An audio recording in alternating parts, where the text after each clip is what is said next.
ఈ సాయంకాలం మందు కూడి వచ్చిన మీ అందరికీ కూడా మన ప్రభువును మన రక్షకుడైన యేసుక్రీస్తు పేరిట నా ప్రత్యేకమైన వందనాలు మరి శుభాలు తెలియజేస్తున్నాను. అందరికీ గాడ్ బ్లెస్ యు. తినగా దేవుని వాక్యంలోకి వెళ్ళిపోదాం పిల్లారా. నాతో కలిసి కొరింథీయులకు రాసిన మొదటి పత్రిక వైపు తిప్పాలని నేను కోరుతున్నాను. కొరింథీయులకు రాసిన మొదటి పత్రిక 14వ అధ్యాయము. కొరింథీయులకు రాసిన మొదటి పత్రిక 14వ అధ్యాయము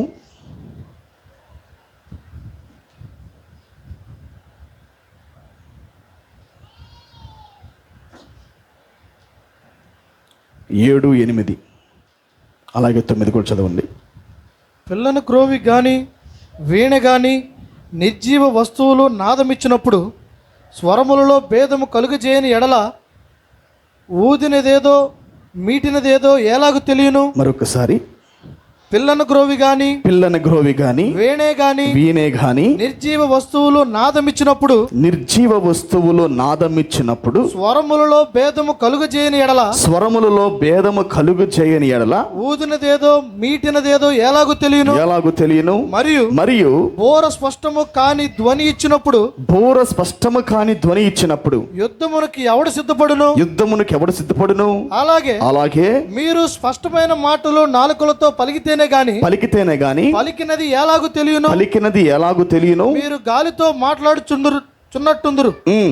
లోకమందు ఎన్నో విధములకు భాషలున్నను, వాటిలో ఒకటైనను స్పష్టము కానిది ఉండదు. లోకమందు ఎన్నో విధములకు భాషలు ఉన్నను, వాటిలో ఒకటైనను స్పష్టము కానిదై ఉండదు. మాటల అర్థము నాకు తెలియకుండిన ఎడల మాట్లాడువానికి నేను పరదేశినిగా ఉందును, మాట్లాడువాడు నాకు పరదేశినిగా ఉండును. అలాగే మరో లేఖన భాగం చదువుకుందాం మనము. ప్రకటన గ్రంథము 10వ అధ్యాయము 1వ వచనం చదవండి చాలు. ప్రకటన 10:1. బలిష్ఠుడైన వేరొక దూత పరలోకము నుండి దిగివచ్చుట చూచితిని. ఆయన మేఘము ధరించుకొని ఉండెను. ఆయన శిరస్సు మీద వర్షధనుస్సు ఉండెను. ఆయన ముఖము సూర్యబింబం వలెను, ఆయన పాదములు అగ్నిస్తంభం వలెను ఉండెను. చదవమన్న లేఖన భాగాన్ని ప్రభువునికి దీవించడం కాక చిన్న ప్రార్థన చేసుకుందాం ప్రియులారా. మహాపరిశుద్ధుడా, జీవం కలిగిన వాడా, జీవాధిపతిని వందనాలు ప్రభువా. ఈ సాయంకాలం మందు ప్రభువా నీ సన్నిధిలో మేము సమకూర్చబడి ఉన్నాము తండ్రి. చదవబడిన లేఖన భాగాన్ని దీవించమని ప్రార్థిస్తున్నాను ప్రభువా. ఓదే మా మధ్యలో ప్రభువా వాక్యాన్ని విరిచి వడ్డించండి తండ్రి. ఈ చివరి దినముల యందు ప్రభువా నీ వాక్యము కరువవుతున్న ఈ దినముల్లో ప్రభువా, ఓ దేవ నీ వధువులో మాత్రం ప్రభువా నువ్వు ఎల్లప్పుడూ ఊరేడి ఓటను పెట్టావు తండ్రి. నిత్యమైన ఓటను ప్రభువా నీ వధువుకు నువ్వు వాగ్దానం చేసావు నాయన. ఓ నిజంగా ఈ సాయంకాలం ముందు ప్రభువా మేము ఆ ఓట యొద్దకు సమీపిస్తున్నాము తండ్రి.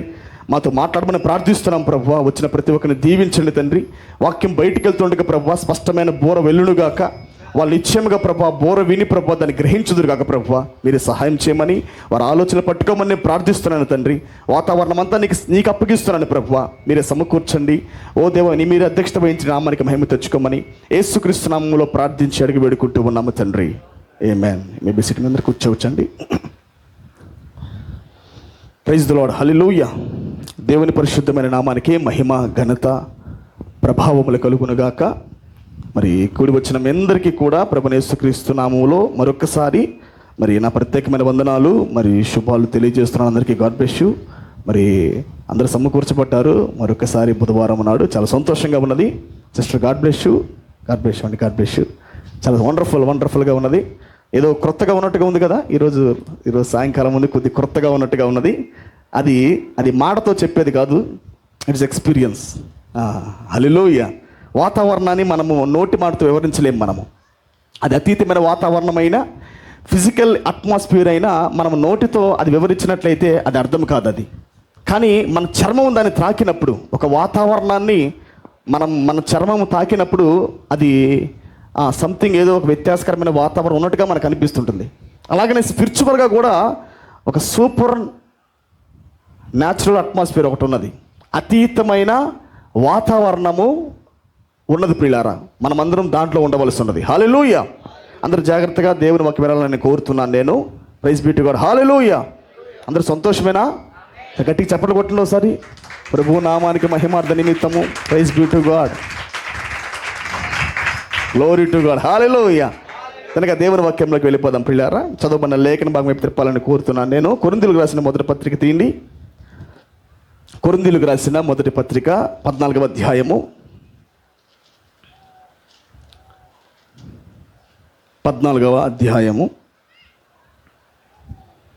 7వ వచనం చదవండి ఒకసారి. పిల్లని గ్రోవి గాని వీణ గాని నిర్జీవ వస్తువులు నాదమిచ్చినప్పుడు స్వరములలో భేదము కలుగజేయని ఎడల మీటినదేదో మీటినదేదో ఎలాగు తెలియను. మరియు పూర స్పష్టము కాని ధ్వని ఇచ్చినప్పుడు యుద్ధమునకెన్నడు సిద్ధపడును. చాలు.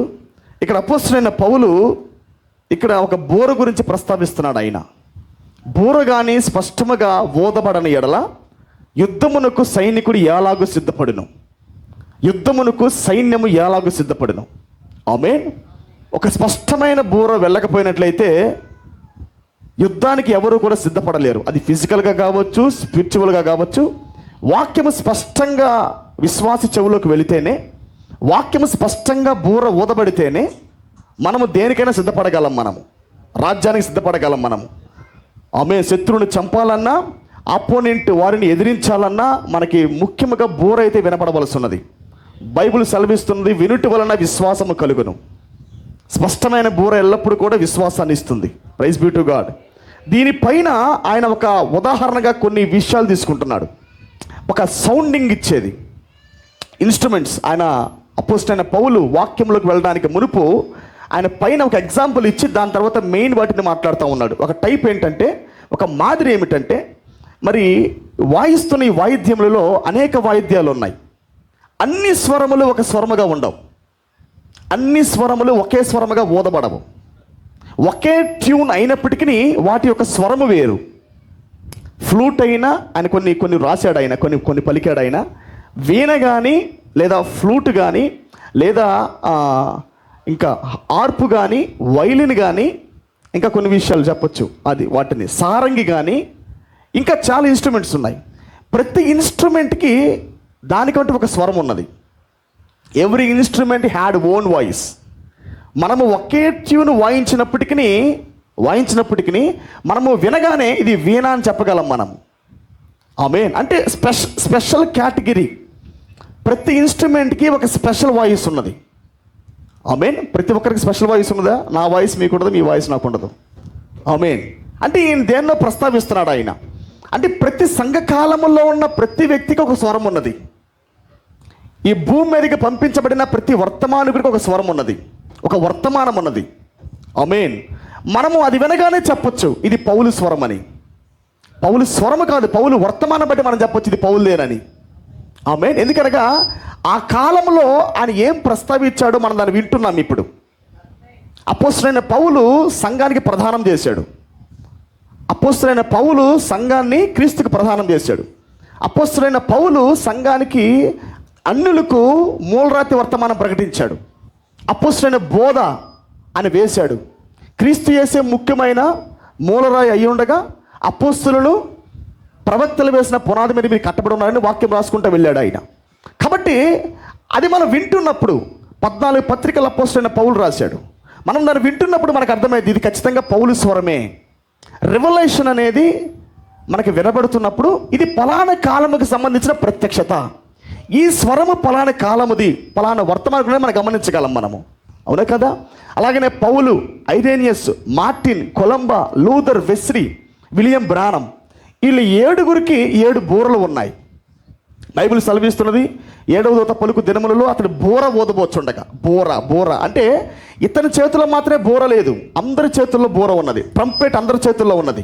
హల్లెలూయా. 7 మరి దూతలు స్పష్టమైన బూర వారి కాలంలో ఊదారు. ఆమేన్. 7 దూతలు స్పష్టమైన బూర వారి కాలంలో ఊదారు. ఆ కాలపు బూర క్రింద ఎన్నిక చేయబడిన వధువు సమకూర్చబడి ఉన్నది. ఆమేన్. ఇప్పుడు కూడా పిల్లారా, మన ప్రవక్త విలియం బ్రానమ్ కింద 7వ దూత బూర కింద మనం అందరూ సమకూర్చబడి ఉన్నాం. ఇప్పుడు అందరికీ అది స్పష్టమైన బూర కాదు, కానీ మనకు మాత్రమే స్పష్టమైన బూర. It is the uncertain sound to the unelected people. ఎన్నిక చేయబడిన వారికేమో అది స్పష్టము కాని బూర, ఎన్నికల్లో ఉన్నవాడికేమో అది స్పష్టమైన బూర. మీకు వినపడుతున్న స్పష్టమైన బూర? ఆమేన్. మీకు వినపడుతుందన్న మాట? ప్రవక్త అంటాడు, అందుకే స్పష్టమైన బూరని మీరు ఎలా కనిపెట్టగలరు? సైనికుడికి ఇది స్పష్టమైన బూరని ఎలాగూ తెలియను?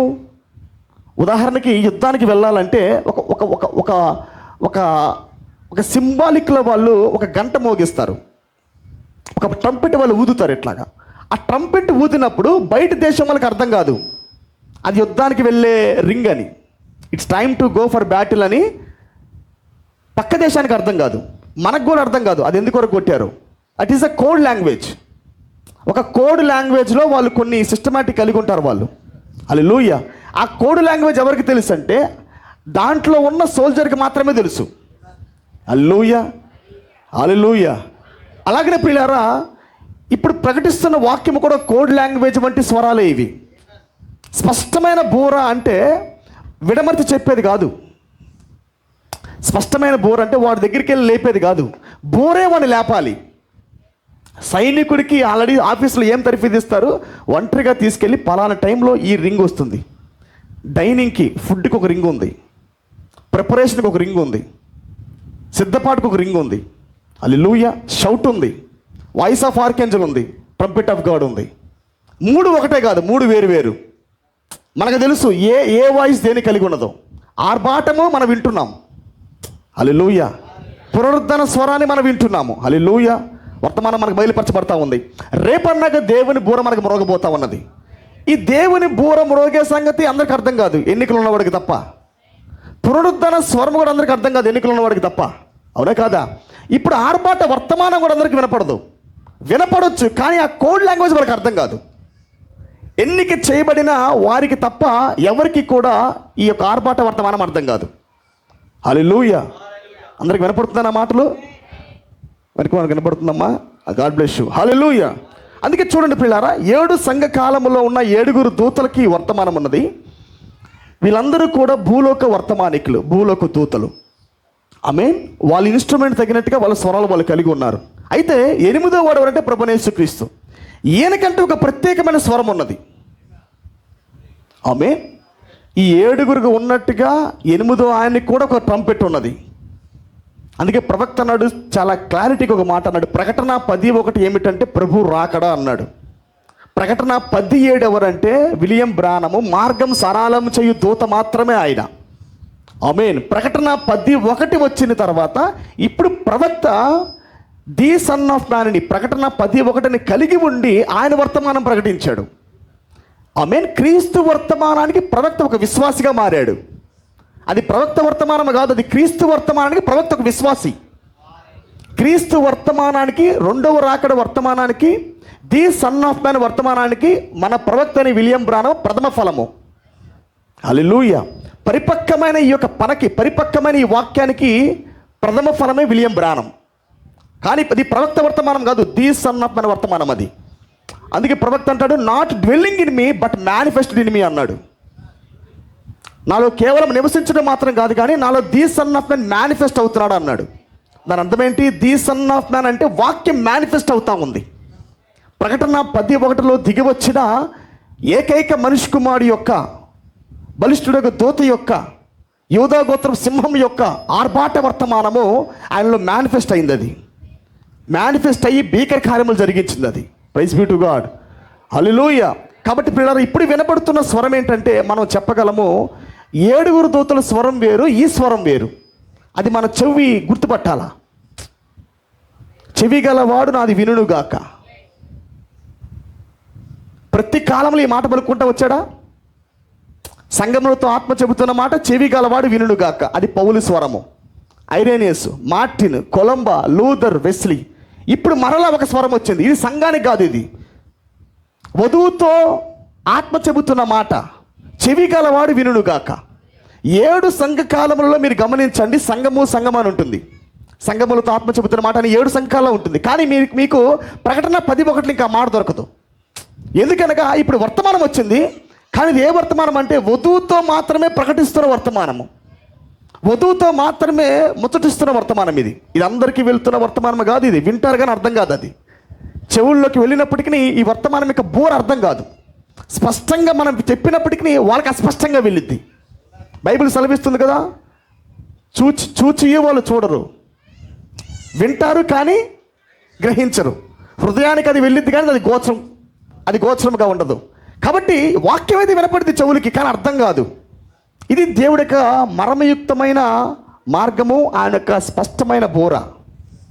ప్రైజ్ ది లార్డ్, హల్లెలూయా. అది స్పష్టమైన బోరే, కానీ అర్థం కాదు పిల్లారా. కానీ ఎవరైతే ఎన్నిక చేయబడ్డారో వాళ్ళ చెవులు, స్పిరిచువల్ ఇయర్స్, ఆత్మ సంబంధమైన చెవులు ఎన్నిక చేయబడి ఉంటాయి కదా, వాళ్ళకైతే స్పష్టంగా ఈ వాక్యం వెళ్తూ ఉండిద్ది. గ్లోరీ బి టు గాడ్, హల్లెలూయా. కాబట్టి ఈరోజు మనము కొన్ని విషయాలు ట్రంపెట్ గుండా గమనిద్దాం. మనము బూర చాలా ప్రాముఖ్యమైనది. ఆమేన్. బూర, సునాద బూర బైబిల్లో విన్నారా? జూబ్లీ ఇయర్, సునాద సంవత్సరం అప్పుడు ఒక బూర ఊదబడతా ఉంటుంది. ఎప్పుడైతే సునాద సంవత్సరం యొక్క బూర, జూబ్లీ ట్రంపెట్ ఊదబడిద్దో, బానిసగా ఉన్నవాడు వెంటనే ఆ స్వరం వినగానే వాడు వెంటనే బయటికి వచ్చేయాలి. ఇంకా ప్రధాన యాజకుడు ఎప్పుడైతే బూర ఊదుతాడో, ఆ బూర వీడి చెవిలో పడిన వెంటనే ఏం చేయాలి? ప్రధాన యాజకుడి దగ్గరికి వచ్చి ఆ చెవుకు పడిన ఆ బానిస పోగుని తొలగించుకున్నాడు, బయటికి రావాలా. ఒకవేళ వాడు కానీ ఆ బూర విన్న మౌనంగా ఉన్నాడు అనుకోండి, వాడు ఎక్కడికి వెళ్ళాలి? మరలా ప్రధానార్చకుడి దగ్గరికి వెళ్ళి వాడి చెవికి ఏం వేసుకోవాలి? నిత్యము నేను యజమానుడికి బానిసనే అని వేసుకోవాలా. హల్లెలూయా. వాక్యము ప్రకటన 10:1:23లో దిగివచ్చిన క్రీస్తు వర్తమానం మీకు వినబడుతున్నప్పుడు అయినా పట్టింపు లేకుండా ఎవరైతే ఉన్నారో, ఇది సునాద బోర్, ఇది జూబ్లీ బోర్. ఇది 7 సంఘకాలముల తర్వాత, 7 విశ్రాంతి దినముల తర్వాత, బైబిల్లోకి వెళ్దాం మనము. 7 విశ్రాంతి దినముల తర్వాత ఊదబడుతున్న సునాద బోర్, ఇది జూబ్లీ బోర్, ఇది జూబ్లీ ట్రంపెట్. ఇది మీకు వినబడుతున్నప్పుడు మీకు రిడెంప్షన్ దొరకాలా. ఓ ప్రభువా, నేను ఇప్పుడు దాకా బానిసను. దేనికి బానిస నీవు? ఎవరికిందో బానిస కాదు నీవు. ఆమేన్. సత్యవాక్యం వచ్చినప్పుడల్లా అది ఏం తెస్తుంది? స్వాతంత్రం తెస్తుంది. అవునా కాదా? నిజమైన సత్యం ఏం చేస్తుంది? స్వాతంత్రం ఇస్తుంది. నీకు నిజమైన సత్యం ఇప్పుడు వచ్చినది, సర్వసత్యం. ఇది సత్యం కాదు, ఇది సర్వసత్యం. ఈ సర్వసత్యం ఎందుకొరకు వచ్చింది? నీకు స్వాతంత్రం ఇవ్వటానికి, ఇండిపెండెన్స్ వచ్చింది నీకు ఇప్పుడే. మన భారతదేశానికి వచ్చిందేమో ఎప్పుడు వచ్చిందండి? 1947వ సంవత్సరంలో భారతదేశానికి స్వాతంత్రం కలిగింది. కానీ నీకెప్పుడు కలిగింది? నేను మాట్లాడుతుంది ఈ లోక ప్రభుత్వం నుండి విడుదల. హల్లెలూయా. ఈ బానిస కట్టుల నుంచి విడుదల, లా ఆఫ్ సిన్ నుంచి విడుదల, పాప నియమాల నుంచి విడుదల. ఒకటి యజమానుడి కింద నువ్వు పుట్టావు, పుట్టుకతో ఆల్రెడీ నీ పైన ఒక యజమానుడు ఉన్నాడు. ఆమేన్. బూర ఊదబడినప్పుడు ఆటోమేటిక్గా ఆ వాక్యం నిన్ను ఏం చేసిందంటే వీడిని దులిపింది. ఓ అయ్యగారు, నాకు చెవుకి ఇంకా పోగు లేదు, నేను నిత్యం ఇంకా వాడికి బానిసని కాదు నేను. నీ చెవులో వాక్యం పడినప్పుడే నీకు విడుదల కలిగింది నీకు. హల్లెలూయా. స్పష్టమైన బూర చెవులోకి వెళుతున్నప్పుడే మనకి విడుదల కలుగుతుంది ప్రియులారా. నా మాట అర్థమవుతున్నాయి కొంతమందికి? ప్రైజ్ ది లార్డ్, హల్లెలూయా. కొద్ది ముందుకు వెళ్దాము, మనం కొన్ని విషయాలు గమనిద్దాము. అంత కలిసి లేవియా కాండము 25వ అధ్యాయము, లేవియా కాండం 25వ అధ్యాయం.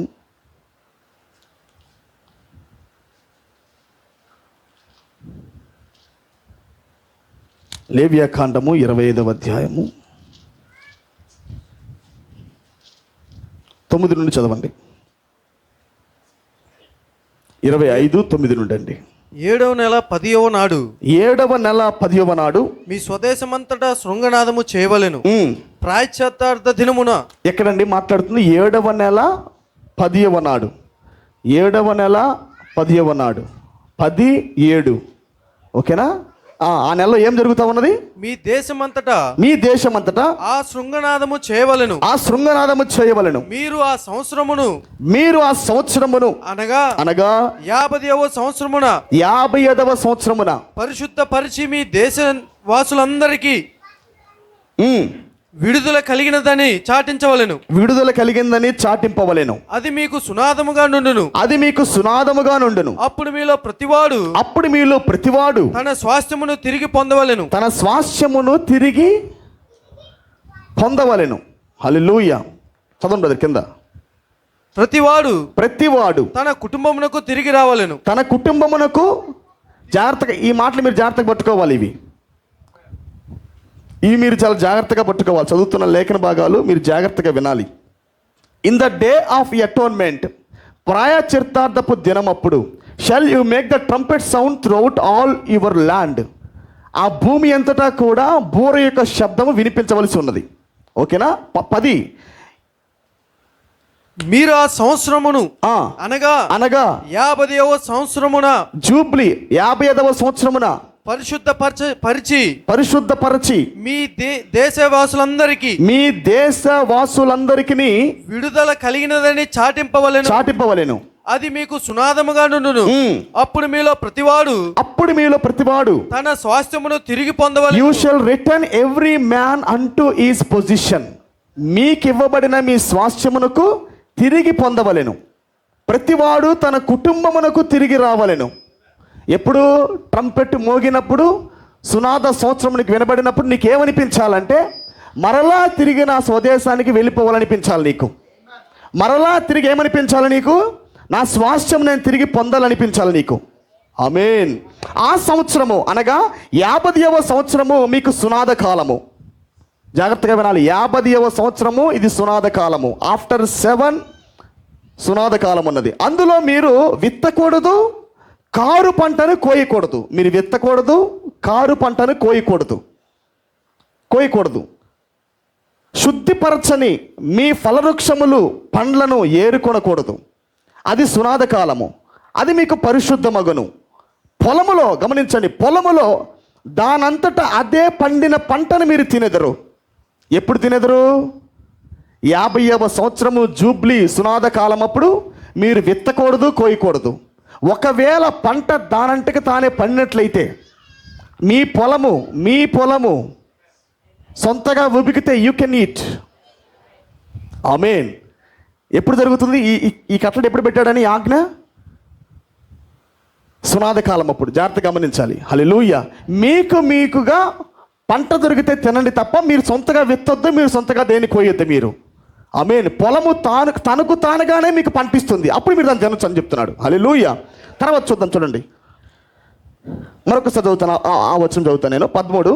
ఆ సునాద సంవత్సరమున మీలో ప్రతివాడు తన స్వాస్థ్యమును మరలా పొందవలెను. ఓకేనా? ఆ సునాద సంవత్సరమున మీలో ప్రతివాడు తన స్వాస్థ్యమును మరలా పొందవలెను. Praise be to God. హల్లెలూయా. అంటే స్పష్టంగా ఇక్కడ అర్థమవుతుంది ప్రియులారా, ఈ యొక్క సునాద సంవత్సరము దేనికి సంబంధించిందంటే, మనల్ని విడిపించి కేవలం వదిలిపెట్టేది కాదు ఇది. It is not only delivering trumpet, delivering and giving the position trumpet. హల్లెలూయా. ఈ బూర అనేది, ఈ యొక్క సునాద కాలం అనేది, ఈ సునాద సంవత్సరంలో వచ్చిన ఈ యొక్క బూర అనేది, స్పష్టమైన బూర అనేది, ఇది కేవలము విడుదలిచ్చేది మాత్రమే కాదు, కానీ బానిస కట్టెలు తెంపిన తర్వాత మరలా ఇది ఏం చేయాలి? మన స్వాస్థ్యం మరలా మనకు తిరిగి ఇవ్వాలి. మీకు జాగ్రత్తగా అర్థం అవ్వాలి. నేను చెప్పాలనుకుంటుంది ఏంటంటే, ఆల్రెడీ నిర్గమములో 2 భాగాలు ఉన్నాయని మనకు తెలుసు. Every exodus had 2 parts. అందరు ఇక్కడే ఉన్నారు, మీరు అందరూ కూడా వినాలి నా మాట. వాక్యం వింటేనే మీకు అర్థమైంది, లేదని తల మీద కూడా పోయింది మీకు. అది జాగ్రత్తగా వినండి. ప్రతి నిర్గమానికి 2 భాగాలు ఉన్నాయి. ఒకటి బయటికి వచ్చుట, రెండోది లోపలికి వెళ్ళుట. బూరలో 2 భాగాలు ఉన్నాయి. Deliverance and get the position. బయటికి తీసుకొని రాబడుట, రెండోది లోపలికి వెళ్ళుట. హల్లెలూయా. మోషే ఐగుప్తులో నుంచి ఇజ్రాయెల్ ప్రజలు పిలిచినప్పుడు ఒక బూర ఊదాడు ఆయన. ఐగుప్తు నుంచి బయటికి రమ్మని ఒక బలమైన బూర ఆయన ఊదినప్పుడు, ఆ బూరలో ప్రవక్త అన్నాడు 2 భాగాలు ఉన్నాయని. ఒకటి బయటికి తీసుకొని రాబడుట, రెండోది లోపలికి వెళ్ళుట. Praise lord. గమనించండి, ఇక్కడ మొదటి భాగంలో చాలామంది బయటకు వస్తారు. బూర ఊదబడినప్పుడు చాలామంది, లాస్ట్ టైం నేను బుధవారం చెప్పాను, ఇదే ఈ మాటలు కొన్ని ప్రస్తావించాను నేను. లా ఆఫ్ సిన్ నుంచి బుద్ధి లేని కన్య కూడా బయటకు వస్తూ ఉన్నది. పాప నియమాల నుంచి బుద్ధి లేని కన్యకి బయటకు వస్తుంది. లోతు నీతిమంతుడిగా జీవించాడు సొదొమ గొమొర పట్టణములో. పాపాన్ని అంటకుండా జీవించాడు, తన పిల్లలను యథార్థంగా పెంచాడు. లోతు కూడా నీతిమంతుడని లేఖనం సెలవిస్తూ ఉన్నది. నోవాకు నీతిమంతుడే. నోవా కూడా ఒక ప్రపంచంలో నుంచి ఒక కొత్త ప్రపంచంలోకి వెళ్ళిన వాడే నోవా కూడా. వీళ్ళిద్దరు ఎవరు? నోవాహు బుద్ధి లేని కన్యకి సాదృశ్యమే, లోతు కూడా బుద్ధి లేని కన్యకలకు సాదృశ్యమే. వీళ్ళిద్దరు దానికి సాదృశ్యాలే. వీళ్ళిద్దరూ నీతిమంతులే. మరలా బైబిల్ సెలవిస్తుంది, both are the righteous people, just people. వీళ్ళిద్దరూ కూడా మంచి నీతిమంతులే వీళ్ళు. కానీ వీళ్ళిద్దరి కన్నా మనం లాస్ట్ టైం చూసాము, హానోకు కాలంలో ఓడకు పైగా ప్రయాణం చేసిన హానోకు ఉన్నాడు. ఓడకు పైగా ప్రయాణం చేశాడు, అవునా కాదా? He went in to the presence of the lord అని చెప్పాను. ఆయన ఓడకు పైగా నోవాహు, హానోకు దేవుని ప్రసన్నతలోకి వెళ్ళాడు. దేవుని ప్రసన్నతలోకి వెళ్ళాడు. హల్లెలూయా. కేవలము అతను నియమాలను బంధించలేదు, కానీ అతను కలిగి ఉన్న ఉద్యమం అనేది మిలీనియం వంటిది కాదు. కానీ అతను కలిగి ఉన్న ఉద్యమం ఎలాంటిదంటే కొత్త ఆకాశానికి, కొత్త భూమిలోకి తీసుకెళ్లే ఉద్యమం అయి ఉన్నది. లోతు దేహం మారలేదు, కానీ అబ్రహాం దేహం మారింది. నోవాహు దేహం మారలేదు, కానీ హానోకు దేహం మారింది. అసలుకి ది సన్ ఆఫ్ మ్యాన్ ప్రత్యక్షమైనప్పుడు ఏం జరుగును? జాగ్రత్త చెప్పాలి. ది సన్ ఆఫ్ మ్యాన్ అంటే బూర వినపడిందా వాళ్ళిద్దరికి? సునాద బూర వాళ్ళకి వినపడలా. సునాద బూర వాళ్ళకి స్పష్టంగా వినపడలా, కొంత వినపడింది. అది ఎంతవరకు అంటే కేవలం డెలివరెన్స్ మాత్రమే, విడిపించేది మాత్రమే వినపడింది వాళ్ళకి. కానీ రెండో భాగం ఏంటి? నీ స్వాస్థ్యాన్ని నువ్వు పొందుట. హల్లెలూయా. ఐగుప్తు నుంచి బయటికి వచ్చుట అది ఒక భాగమే. కానీ రెండవది ఏంటి? లోపలికి వెళ్ళి స్వాస్థ్యాన్ని పొందుట. ఇది బూరలో ఉన్న రెండవ భాగం, ఎక్సోడస్లో ఉన్న రెండవ భాగము. Praise the Lord. నోవాహు పాప నియమాలు జయించిన వాడే, లోతు జయించిన వాడే, కానీ రూపాంతరపరచు శక్తి వారికి లేదు. ది సన్ ఆఫ్ మ్యాన్ యొక్క ప్రసంగాలు వాళ్ళకి లేవు. ఎలోహిం ప్రసంగాలు హానోకుకు లేవు, క్షమించండి, నోవాహుకు లేవు, లోతుకు లేవు. మీరు చూడొచ్చు, బైబిల్లో ఇద్దరు దూతలు వెళ్ళారు, కానీ ఎలోహిం లోతు దగ్గరికి వెళ్ళాల. ఎలోహిం అబ్రాం దగ్గర ఉన్నాడు, దేహాన్ని మార్చే విశ్వాసం ఇస్తా ఉన్నాడు. క్రొత్త ఆకాశానికి, కొత్త భూమికి కావలసిన బయలుపాట్లు ఇస్తా ఉన్నాడు. దేహాన్ని మార్చే శక్తిని ఇస్తా ఉన్నాడు. హల్లెలూయా. అలాగే నోవాకు, అతను కూడా పాప నియమాలు జయించాడు, కానీ అతను అక్కడే స్ట్రక్ అయ్యాడు. ఇంకా బుద్ధి లేని కన్యక సాదృశ్యమైన ప్రవక్త అన్నాడు. అయితే హానోకు ఎలాంటి వాడు? ది సన్ ఆఫ్ మ్యాన్ మినిస్ట్రీలో భాగమైన వాడు, రూపాంతరపరచు శక్తిని పొందినవాడు, క్రొత్త ఆకాశం కొత్త భూమిగా మార్చుకున్నవాడు, మరణాన్ని రుచి చూడకుండా ఎత్తబడినవాడు. Praise the lord. హల్లెలూయా. జాగ్రత్త గమనించాలి నా మాట మీరు. కాబట్టి సునాద సంవత్సరంలో రెండు భాగాలు ఉన్నాయి. ఈ రెండో భాగమే చాలా ప్రాముఖ్యమైనది, చాలా ప్రాముఖ్యమైనది. 20 లక్షల మంది బూర విన్నారు.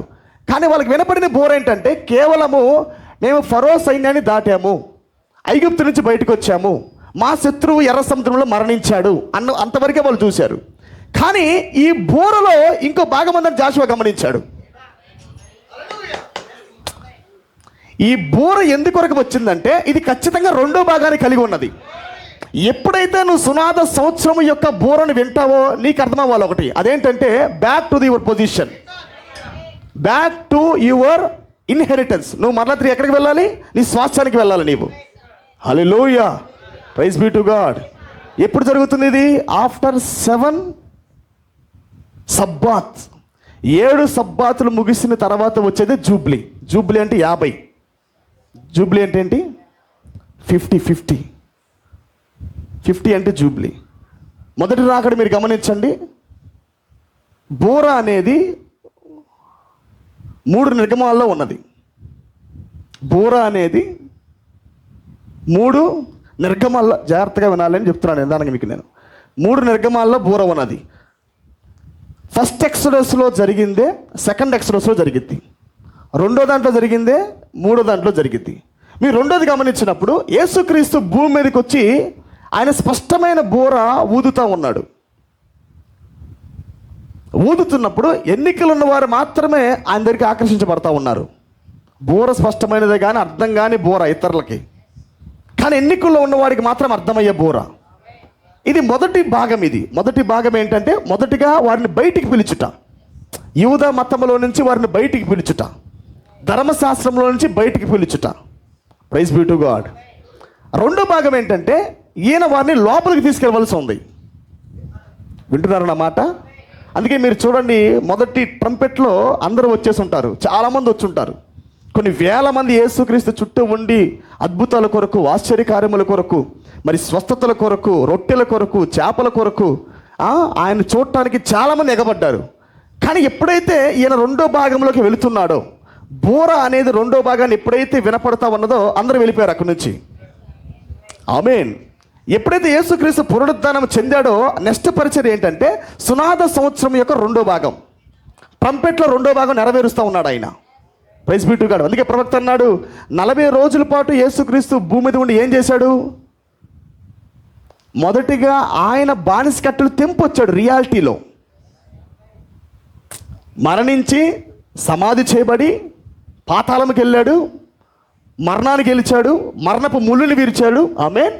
అందరి బానిస కట్టలు తెంపాడు ఆయన. యజమానుడి కింద ఇంకెవరు లేరు. ఇంకా మరణమా నీ ముళ్ళు ఎక్కడ, పాతాళమా నీ విజయం ఎక్కడ? ఆయన ఏం చేశాడు? మొదటిగా జన్మ పాపాన్ని బద్దలు చేశాడు, వారి సంఖ్యలు బద్దలు చేశాడు, బానిసత్వం తొలగించాడు ఆయన. ఆమేన్. అందుకే ప్రవక్త ఇట్ వాజ్ ఫినిష్డ్ అన్న మాటలో సమస్తం ఉందన్నాడు. అది నీకు బయలుపాటు రావాలే తప్ప నీకు బోర వినపడినప్పుడు నువ్వు నమ్మాలి దాన్ని. దేవుడు నా కొరకు సిలువ వేయబడ్డాడు, నువ్వు నమ్మాలి. దేవుడు నా కొరకు మరణించాడు, నువ్వు నమ్మాలి. దేవుడు నా కొరకు సమస్త వెల చెల్లించాడు, నువ్వు నమ్మాలి. నువ్వు స్పష్టంగా విని అయినాగా నువ్వు కదలకుండా ఉన్నావనుకో, అది వాక్యం తప్పు కాదు, నీ తప్పు. అది బోర అయితే స్పష్టంగా వెళ్తా ఉంది నీకు. ప్రతి కాలానికి బోర ఉన్నది, ప్రతి కాలానికి బోర ఉన్నది. కానీ యేసుక్రీస్తు ఎవరంటే సంపూర్ణ విడుదలిచ్చే బోర. ఈ బోరలు ఏంటంటే తాత్కాలికమైన భూమిలో పెట్టే బోరలు. ఒక దేశంలో నుంచి మరో దేశంలో పెట్టే బోర ఏంటంటే ప్రవక్తల బోరలు. Praise be to God. కానీ యేసుక్రీస్తు బోర ఏంటంటే నిత్యమైన స్వాస్థ్యం ఇచ్చే బోర, నిన్ను సంపూర్ణంగా విడిపించే బోర. హల్లెలూయా. ఎప్పుడైతే ఈయన పైకి లేచాడో ఆయన ఏం చేశాడు? బోరలో రెండో భాగం బయలుపరుచుకున్నాడు. ఆయన అందుకే అంటాడు, ప్రవక్తలు చెప్పిన ప్రవచనములను నమ్మని మందమతులారా అన్నాడు. దేనికి ముడేస్తున్నాడు? ఆమేన్. మీరు జూబ్లీ ఇయర్ మీరు వినలేదా? మీరు ట్రంపెట్ సౌండ్ మీరు వినలేదా? ఆమేన్. మీరు మోషన్ నమ్ముతారుగా బాగానే, మరి మోషనే రాశారు కదా నా గురించి. ఆమేన్. మీకు ఇంతగా వినపడుతున్నప్పటికీ మీకు విశ్వాసం రావటం లేదా? మందమతులారా అని పలికాడు ఆయన. ఆమేన్. హల్లెలూయా. కాబట్టి 40 రోజులు దేవుడు ఏం చేశాడంటే వాళ్ళకి తన్ను తాను బయలుపరచుకోవడం ప్రారంభించాడు, బానిస కట్టెలు తెంపడం ప్రారంభించాడు. ఇదిగో నన్ను నమ్మండి అని చెప్పాడు ఆయన. నీ మీద పాప నియమానికి పెత్తనం లేదని చెప్పాడు. నీ మీద మరణం యొక్క వాడు ఏంటంటే సాతాను ఏంటంటే గెలిచినప్పటికీ వాడు బుకాయిస్తూ ఉంటాడు. అందుకే ప్రవక్త అన్నాడు, సాతాను అనేవాడు బ్లఫ్ అయి ఉన్నాడు అన్నాడు. వాడు ఎల్లప్పుడు ఎలా ఉంటాడంటే వాదిస్తూ ఉంటాడు, వాదోపివాదాలు జరిగిస్తూ ఉంటాడు. జరగలేదు నీవు కానీ స్టాండ్లో లేవనుకో, నీవు కానీ లేఖనం కూర్చున్న వ్యక్తిగతమైన అనుభవం నీకు లేదనుకో, వాడిని పడేస్తాడు నిన్ను. ఆమేన్. అందుకే ఆయన ఏం చేశాడంటే వచ్చి చూపించుకున్నాడు ఆయన. ఇదిగో నేను తిరిగి లేచాను అంటే దాని అర్థం ఏంటి? మీకు కూడా విడుదలే. ఆదా మొదలుకొని కుడి పక్క దొంగ దాకా విడుదలే, ఇప్పుడు మీకు కూడా విడుదలే. మీ పైన పాపానికి పెత్తనం లేదు, మీ పైన ఉన్న మరణం యొక్క ముళ్ళుని విరగొట్టారని చెప్పాడు ఆయన. తన్ను తాను 40 రోజులు దేవుడు కనపరుచుకున్న తర్వాత ఆయన ఎత్తబడిన తర్వాత మరలా ఎప్పుడు వచ్చాడు ఆయన? 50వ దినం అప్పుడు దిగి వచ్చాడు. జూబ్లీ టైం అప్పుడు దిగి వచ్చాడు ఆయన. ఎందుకొరకు? వారి స్వాస్థ్యాన్ని ఇవ్వటానికి బయటికి లాగాడు. నెక్స్ట్ ఏం చేయాలి? హల్లెలూయా. ట్రంపెట్ల 2 భాగాల్లోనే బయటికి లాగుట. సునాద కాలం అప్పుడు కరెక్ట్గా జూబ్లీ డే అప్పుడు వాళ్ళకి ఏమి ఇవ్వాలి? ఆయన స్వాస్థ్యాన్ని ఇవ్వాలా. కాబట్టి దేవుడు ఏం చేశాడు? పెంతెకోస్తు దినమందు దిగివచ్చి వరకు స్వాస్థ్యాలు ఇచ్చాడు ఆయన. ఇదేమో భౌతికమైన ల్యాండు, ఇదేమో స్పిరిచువల్ ల్యాండు. ఆమేన్. ఇంకో మాట చెప్పాలంటే పిల్లారా, ఈ 2 భాగంలోనే సమస్తం ఉన్నది. మొదటి భాగం అనేది కేవలము దేవుడు పూర్తిగా విప్పుకున్న భాగం కాదు. ఇది మెయిన్ పార్ట్. 2వ భాగం మెయిన్ పార్ట్ ఏంటి? దేవుడే లోపలికి వచ్చిన భాగం. అది పక్కన భాగం మొదటి భాగము, లోపలికి వచ్చిన భాగము 2వ భాగము. అందుకే ప్రవక్త అన్నాడు, మన ఆస్తి ఎవరో కాదు, మన స్వాస్థ్యం ఏదో కాదు, పరిశుద్ధాత్మే అన్నాడు ఆయన. దేవుడే మన ఆస్తి అన్నాడు, దేవుడే మన స్వాస్థ్యం అన్నాడు. ఆమె దాన్ని ఆయన ఛాయలుగా మరి దేశాల్లో పెట్టాడు, కనాను భూమిలో పెట్టాడు ఆయన. మీరు చూడండి, మోషే టైంలో దేవుడు మోషేని పిలిచినప్పుడు మోషే వచ్చి బూర ఊది ప్రజలు బయటికి తీసుకొని వచ్చిన తర్వాత దేవుడు వారితో ఉండి గొప్ప కార్యములు జరిగించాడు. తనకు తానుగా బండగా గుర్తించబడ్డాడు, తనకు తానుగా ఆయన ఇత్తడి సర్పంగా గుర్తించబడ్డాడు, తనకు తానుగా మేఘములకు వచ్చాడు, అగ్నిస్తంభంగా వచ్చాడు. ఆమేన్. ఎర్ర సముద్రం చీల్చాడు, దేవుడు మోషే ద్వారా 10 తెగులు రప్పించాడు. ఇదంతా బూరలో మొదటి భాగం. వారిని బయటికి లాగటానికి దేవుడి వారితో కదిలాడిన భాగం అది, మొదటి భాగం అది. రెండో భాగం మీరు గమనించండి. ఇవన్నీ కూడా బండగా మారిన ఒక ఛాయ. బండగా ఉన్నాడు, మేఘముగా ఉన్నాడు, అగ్నిస్తంభంగా ఉంటాడు. ఆమేన్. ఇత్తడి సర్పంగా ఎత్తబడ్డాడు. ఆమేన్. ఇవన్నీ దేవుడు మొదటి నిర్గమములో మొదటి భాగంలో చేసినప్పటికీ మీరు రెండో భాగం గమనించండి. దేవుడే మానవ శరీరంలో ప్రత్యక్షమయ్యాడు.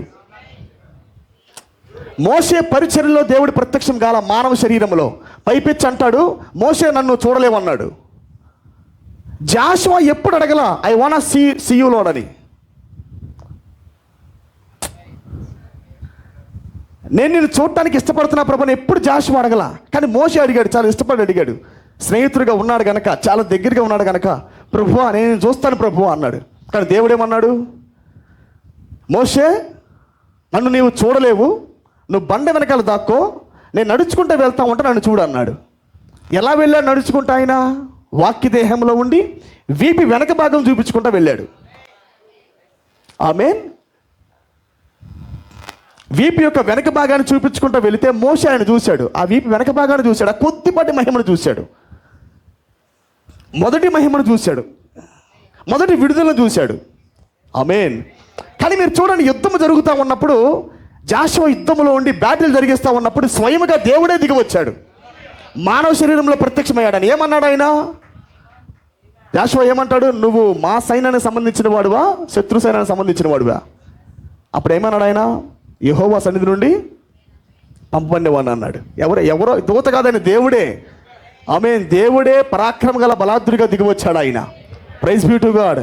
ఆయనే మరి ఖడ్గం పట్టుకొని దిగి వచ్చి జాషువా పక్షాన్ని నిలబడి యుద్ధం చేశాడు ఆయన. ఎప్పుడు జరుగుతుంది ఇది? Second part. అన్నమాట మీకు అర్థమవుతుందా? మీరు గమనించినప్పుడు నేను కొద్దిగా దీన్ని ఈ కాలంతో మూడేసి నేను వెళ్తాను. నేను జాగ్రత్తగా వినండి. ఎందుకంటే పిల్లారా, లేఖనం అనేది మనం ఎదిగే కొద్దికి అది విప్పబడతా ఉండిద్ది. ఆల్వేస్ స్క్రిప్చర్ ఎలా ఉంటుందంటే, మనము పెరిగే కొద్దికి లేఖనము దాని యొక్క పరిపక్వతకు వస్తూ ఉండిద్ది. మీకు తెలుసు కదా, లేఖనం ఎల్లప్పుడూ కూడా ఒక స్టేజ్లోనే ఉండదు. ఒక స్టేజ్లో ఎప్పుడు లేఖన భాగం అనేది ఉండదు. మీరు చాలా లేఖన భాగాలు గమనించండి. మనము ప్రారంభంలో వర్తమానంలోకి వచ్చినప్పుడు మనము ఇప్పుడు ఉదాహరణకి సునాద కాలం గమనిద్దాం, సునాద సంవత్సరం అని గమనిద్దాం. మనం ప్రారంభంలో వచ్చినప్పుడు ఏం చేస్తామంటే, చూసావా దేవుడు వచ్చాడు, సంఘశాఖ కట్టులు తెంపాడు, దేవుడు వచ్చాడు, బానిసత్వాన్ని తొలగించాడు. ఇప్పుడు మన ముందు వర్తమానంలో, ఇప్పుడు మన ముందు బానిస కట్టుల్లో కాదు, మనం ఇప్పుడున్న సంఘశాఖల్లో కాదు, ఇప్పుడు మన ముందు 7వ దూత వర్తమానంలో అని మనం దాన్ని బల్లగుద్ది చెబుతాం. ఎందుకనగా మనం ఎదిగింది అంతే కాబట్టి, స్పిరిచువల్గా మన తరగతులు అంతే కనుక, మన ఎదుగుదల అంతే కనుక. హల్లెలూయా. మనం చూసే కళ్ళు కూడా అలాగే చూస్తాం మనం లేఖనాన్ని. ఎప్పుడైతే మనం కొద్దిగా పైగా ఎదుగుతామో, ఇప్పుడు లేఖనం ఎలాగుంటుందంటే, ప్రభువా నిజంగా నాయన నువ్వు మేఘముగా దిగి వచ్చావు, నువ్వు 63లో ప్రభు మేఘముగా దిగి వచ్చావు ప్రభువా. ఇప్పుడు నువ్వు కేవలము మమ్మల్ని అక్కడే ఉంచకుండా, అంటే నేను అంటుంది కేవలము 7th ఏంజెల్తోనే ఉంచకుండా మమ్మల్ని కొద్దిగా ముందుకు లాగి నీ వర్తమానంలో పెట్టావు ప్రభువా. మాకు నీ రాకడ బయలుపరిచావు ప్రభువా, మాకు నీ ప్రత్యక్షతను బయలుపరిచావు ప్రభు అంటూ మనము లేఖనాన్ని మనమే దాన్ని అనువాదమిస్తూ ఉంటాం. ఎలా అనువాదమిస్తామో, not our intelligence, not our carnal thinking, not our own understanding, but మన ఎదుగుదలే లేఖనం యొక్క మరి కొనసాగింపులు లాగుతూ ఉండిద్ది. వినాలి, మన ఎదుగుదలే లేఖనానికి అనువాదం ఇస్తూ ఉండిద్ది. 30 దంతుల యొక్క వాక్యము ఇప్పుడు మనం ఏం చేస్తాము, దాన్ని లాగాం పైకి. 30% కాదు, కొద్దిగా పైకి రా అన్నాం. దేవుడు ఇప్పుడు మనకు కనపడటం ప్రారంభించాడు పైకి లేచి. Word is nothing but God. వాక్యమే దేవుడే ఉన్నాడు. ఏ దేవుడైతే నీకు సంఘశాఖ నుంచి వర్తమానాన్ని కనపడ్డాడో ఇది వరకు, ఇప్పుడు ఇదే దేవుడు నీకు ఎలా కనపడుతున్నాడు? From message to cloud, from 7th angel to from 10:7 to 10:1. ఆమేన్. ప్రకటన 10:7 నుంచి ప్రకటన 10:1లోకి వచ్చే అనుభవం నీకు వచ్చింది. ఇప్పుడు రెండవసారి దర్శించే వర్తమానము. Glory be to God. స్పష్టత లేని కన్నులు ఇప్పుడు స్పష్టంగా మార్చబడ్డాయి. ఇప్పుడు దేవుడే నీకు తను విప్పుకోవడం ప్రారంభించాడు. ఇది సాధారణమైన విషయం కాదు. ఇది దేవుడు తాను విప్పుకోవటం అంటే మీరు ఎదిగినప్పుడు మీకు అర్థమవుతుంది. మీ ఎదుగుదల చెప్పిద్ది మీ వాక్యం యొక్క స్టాండ్ ఎంతో. Glory be to God. ఇప్పుడు మనం గమనిస్తున్నాము, మేఘము దిగవచ్చిన తర్వాత మీరు స్పష్టంగా ఆదివారం వర్తమానం విన్నట్లయితే మీకు అర్థమైంది. కొన్ని విషయాలు నేను చెప్పాను. 7వ ముద్ర పగలగొట్టబడిన తర్వాత కూడా ఇంకను ఒక పరిపూర్ణతకు వెళ్ళే దశ ఉన్నది. ఇప్పుడు నేను మాట్లాడుతుంది 7th ఏంజెల్ ద్వారా ఇవ్వబడిన బూర కాదు, నేను మాట్లాడుతూ ఉన్నది. హల్లెలూయా.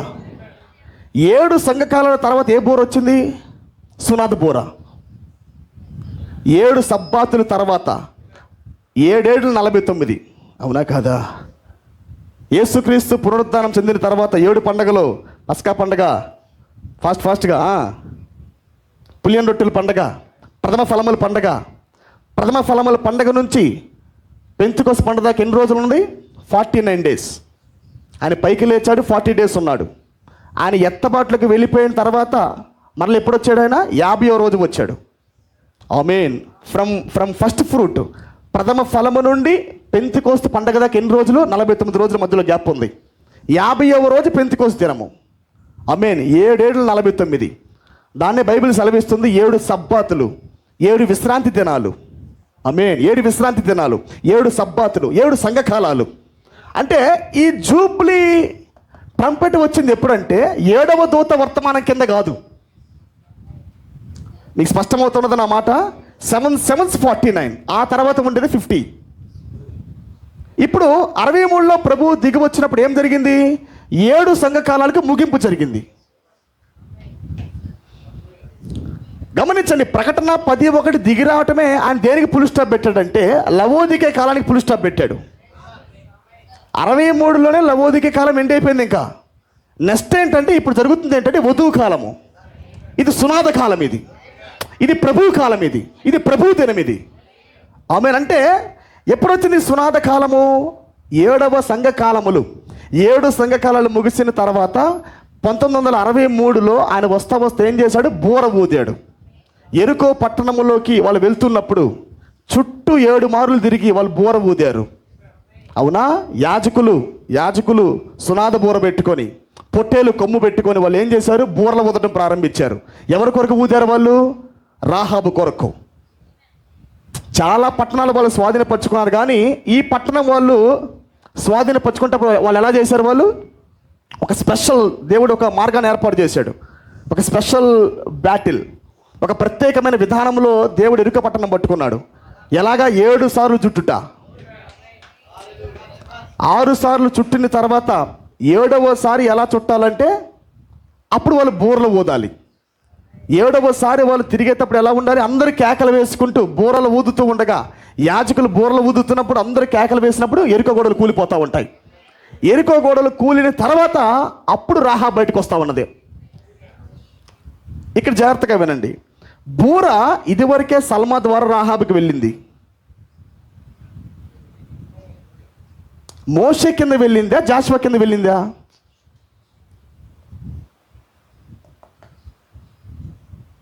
ఇది చాలా ప్రాముఖ్యం, జాగ్రత్తగా వినాలి. చాలామంది మోషే దగ్గరికి వచ్చి వర్తమానం అనుకుంటారు,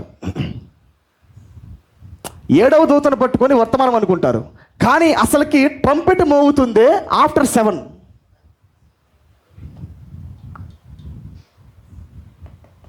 నా మాట వింటున్నారా? నేను అంటుంది 7వ దూత అంటే 63 దాకా ప్రకటించిన ప్రతి వర్తమానము కూడా అది 7th ఏంజెల్ మెసేజ్.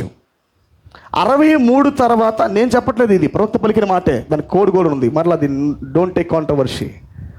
63 to 65 ప్రకటించిన ప్రతి వర్తమానము కూడా అది ది సన్ ఆఫ్ మ్యానే ఏ సన్ ఆఫ్ మ్యాన్లోకి వెళ్ళి ప్రకటించాడు. మేఘమే శరీరము దాల్చుకొని వాక్యం ప్రకటించింది. Praise the lord. మేఘమే శరీరం దాల్చుకొని వాక్యాన్ని ప్రకటించింది. హల్లెలూయా. అంటే మీరు గమనించండి, రాహాబు వస్తుంది ఎప్పుడంటే జాషువా ఉన్నప్పుడు 2వ భాగంలో వస్తుంది. సునాద సంవత్సరం యొక్క 2వ భాగంలో ఆమె ప్రత్యక్షమవుతా ఉన్నది. కొద్దిగా నేను స్క్రిప్చర్ని ఇలా తిప్పడానికి ఇష్టపడుతున్నాను, జాగ్రత్తగా వినండి నా మాట. ఓకేనా? ఇప్పుడు అర్థమైంది నా మాట? మీకు కంపారిజన్ మీకు అర్థమైందా? మనం ఎదుగుతున్నప్పుడు లేఖనం యొక్క కంపారిజన్ పెరుగుతూ ఉన్నది. మనం పెరుగుతున్నప్పుడు లేఖనం చూసే విధానం కూడా పెరుగుతూ ఉన్నది. ఇప్పుడు గమనించండి, ఈ 3వ నిర్గమముగా మనం గమనించినప్పుడు 7 సంఘకాలాలు ముగిసిన తర్వాత 8వ కాలం వచ్చినప్పుడు, అంటే క్రీస్తే దిగి వచ్చినప్పుడు, ఇప్పుడు క్రీస్తే తన సొంత బూరను ఊదటం ప్రారంభించాడు. సొంత బూరను ఊదాడు ఆయన. ఓన్ ట్రంపెట్ ఇది. నీకు అర్థమైపోవాలి. అది వింటున్నప్పుడే ఇది ప్రవక్త కదా అనిపించాలా, నీ చెవు దాన్ని గుర్తుపట్టాలా. This is not the voice of William Branham, but this is the voice of my husband. ఈ స్వరము మా సుందరుడిది, ఈ స్వరము నా అధిపతిది, ఈ స్వరము నా యజమానుడిది, నా రాజా నాతో మాట్లాడుతున్న నీకు అనిపించాలి అది. హల్లెలూయా.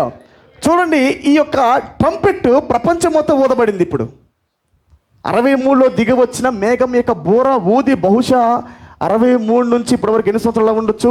73 సంవత్సరాలు అయిందా? 63ఏనా? చూడండి, 73, 83, 93, 2003, 2013, 2023, 63 సంవత్సరాలు. This is the 63 year. బూర ఊదబడి ఎన్ని సంవత్సరాలు అయిందండి? 63 సంవత్సరాలు అయినది. Praise be to God. జాగ్రత్తగా గమనించాలన్నమాట. అంటే మేఘములో వచ్చిన ఈ బూరే సునాద బూర. చాలామంది దీంట్లోంచి బయటకు వచ్చారు ఇప్పుడు, దేంట్లో నుంచి. అందుకే నేను చెప్తున్నాను మీకు, మీ ఎదుగుదల వాక్యాన్ని లాగిద్ది, లేదంటే మీ మైండ్ అంతా నలుపు అయిపోయింది, బ్లాంక్ చెక్ అయింది. ఇదేంటి, మేఘమే మేము అనుకున్నాం కదా. దట్స్ రైట్, ఓకే, వాస్తవం అది. కానీ గమనించండి, మేఘములో నుంచి దేవుడు బూరను ఊదినప్పుడు, ప్రవక్త ద్వారా బూరను ఊదినప్పుడు చాలామంది 7th ఏంజెల్ నుంచి ప్రకటన 10:1 మేఘం యొక్క వర్తమానంలోకి తీసుకుని రాబడ్డారు. ఇది మొదటి బూరలో మొదటి భాగం. ఇది బూరలో రెండో భాగం ఏంటి? Praise the lord. హల్లెలూయా. ప్రవక్త గమనించండి, ప్రకటన 10:1 దిగొస్తున్నప్పుడే ఆర్భాటం ఉంది, పునరుద్ధరణ స్వరం ఉంది, దేవుని బోరు ఉంది. మొదటి భాగం ఏంటి? ఆర్భాటము. ఆర్భాటం అంటే సంఘాన్ని ఐక్యపరచుట, బయటికి లాగుట, వధువుని సమకూర్చుట. రెండో భాగం ఏంటి? సమకూర్చబడిన వారి ద్వారా దేవుడు పని చేయుట. ఆమేన్. ఇది చాలా కొద్దిగా వ్యత్యాసంగా ఉంటుంది ఇది. ఎందుకనగా బయటికి మోషే లాగాడు, లాగబడిన తర్వాత జాషువా దాన్ని కొనసాగించాడు. జాషువాలో ఏం జరిగినాయి? అందరూ చేస్తున్నారు కార్యాలు. ఇది వరకు మోషే మాత్రమే కార్యములు చేసేవాడు, కానీ ఇప్పుడు జాషువా చేస్తున్నాడు. జాషువాతో పాటు విశ్వాసులు కూడా చేస్తున్నారు. ప్రతి ఒక్కరూ వారి భూమిని వారు స్వాధీనపరచుకోవాలా. స్వాస్థ్యాలు పంచడం జాషువా పని, కానీ పంచిన తర్వాత స్వాధీనపరచుకోవటం వారి పని. ఆమేన్. హల్లెలూయా. మీరు ఏలియాని గమనించండి. ప్రవక్త వీటందరిని పోల్చుకోవచ్చు, మీకు తెలుసు కదా. ఏలియాని పోల్చాడు, ఎలీషాను పోల్చాడు, మోషేను పోల్చాడు, జాషువాను పోల్చాడు, యేసుక్రీస్తుని పోల్చాడు, అలాగే పునరుద్ధానం చెందిన పరిశుద్ధాత్మను పోల్చాడు. ఆమేన్. అలాగే ఇప్పుడు పరిచయం కూడా ఆయన పోల్చాడు ఆయన. మీరు ఏలియాని ఎలీషాని గమనించినప్పుడు కూడా పిల్లారా, ఏలియా మొదటి సునాద బోరలో మొదటి భాగంగా ఉంటాడు. ఎలా ఉంటాడు? సునాద బోరలో మొదటి భాగంగా ఉంటాడు. అతను యెజబేలు మతాన్ని గద్దించాడు. ఏలియా ఆత్మ కలిగిన వాడే యెజబేలు మతాన్ని గద్దించాడు. ఆయన స్త్రీలను గద్దించాడు. ఆయన ఆకాశం నుంచి వర్షం కురవకుండా ఆకాశం తలుపులు మూసివేసి ఆయన కరువును రప్పించాడు ఆయన.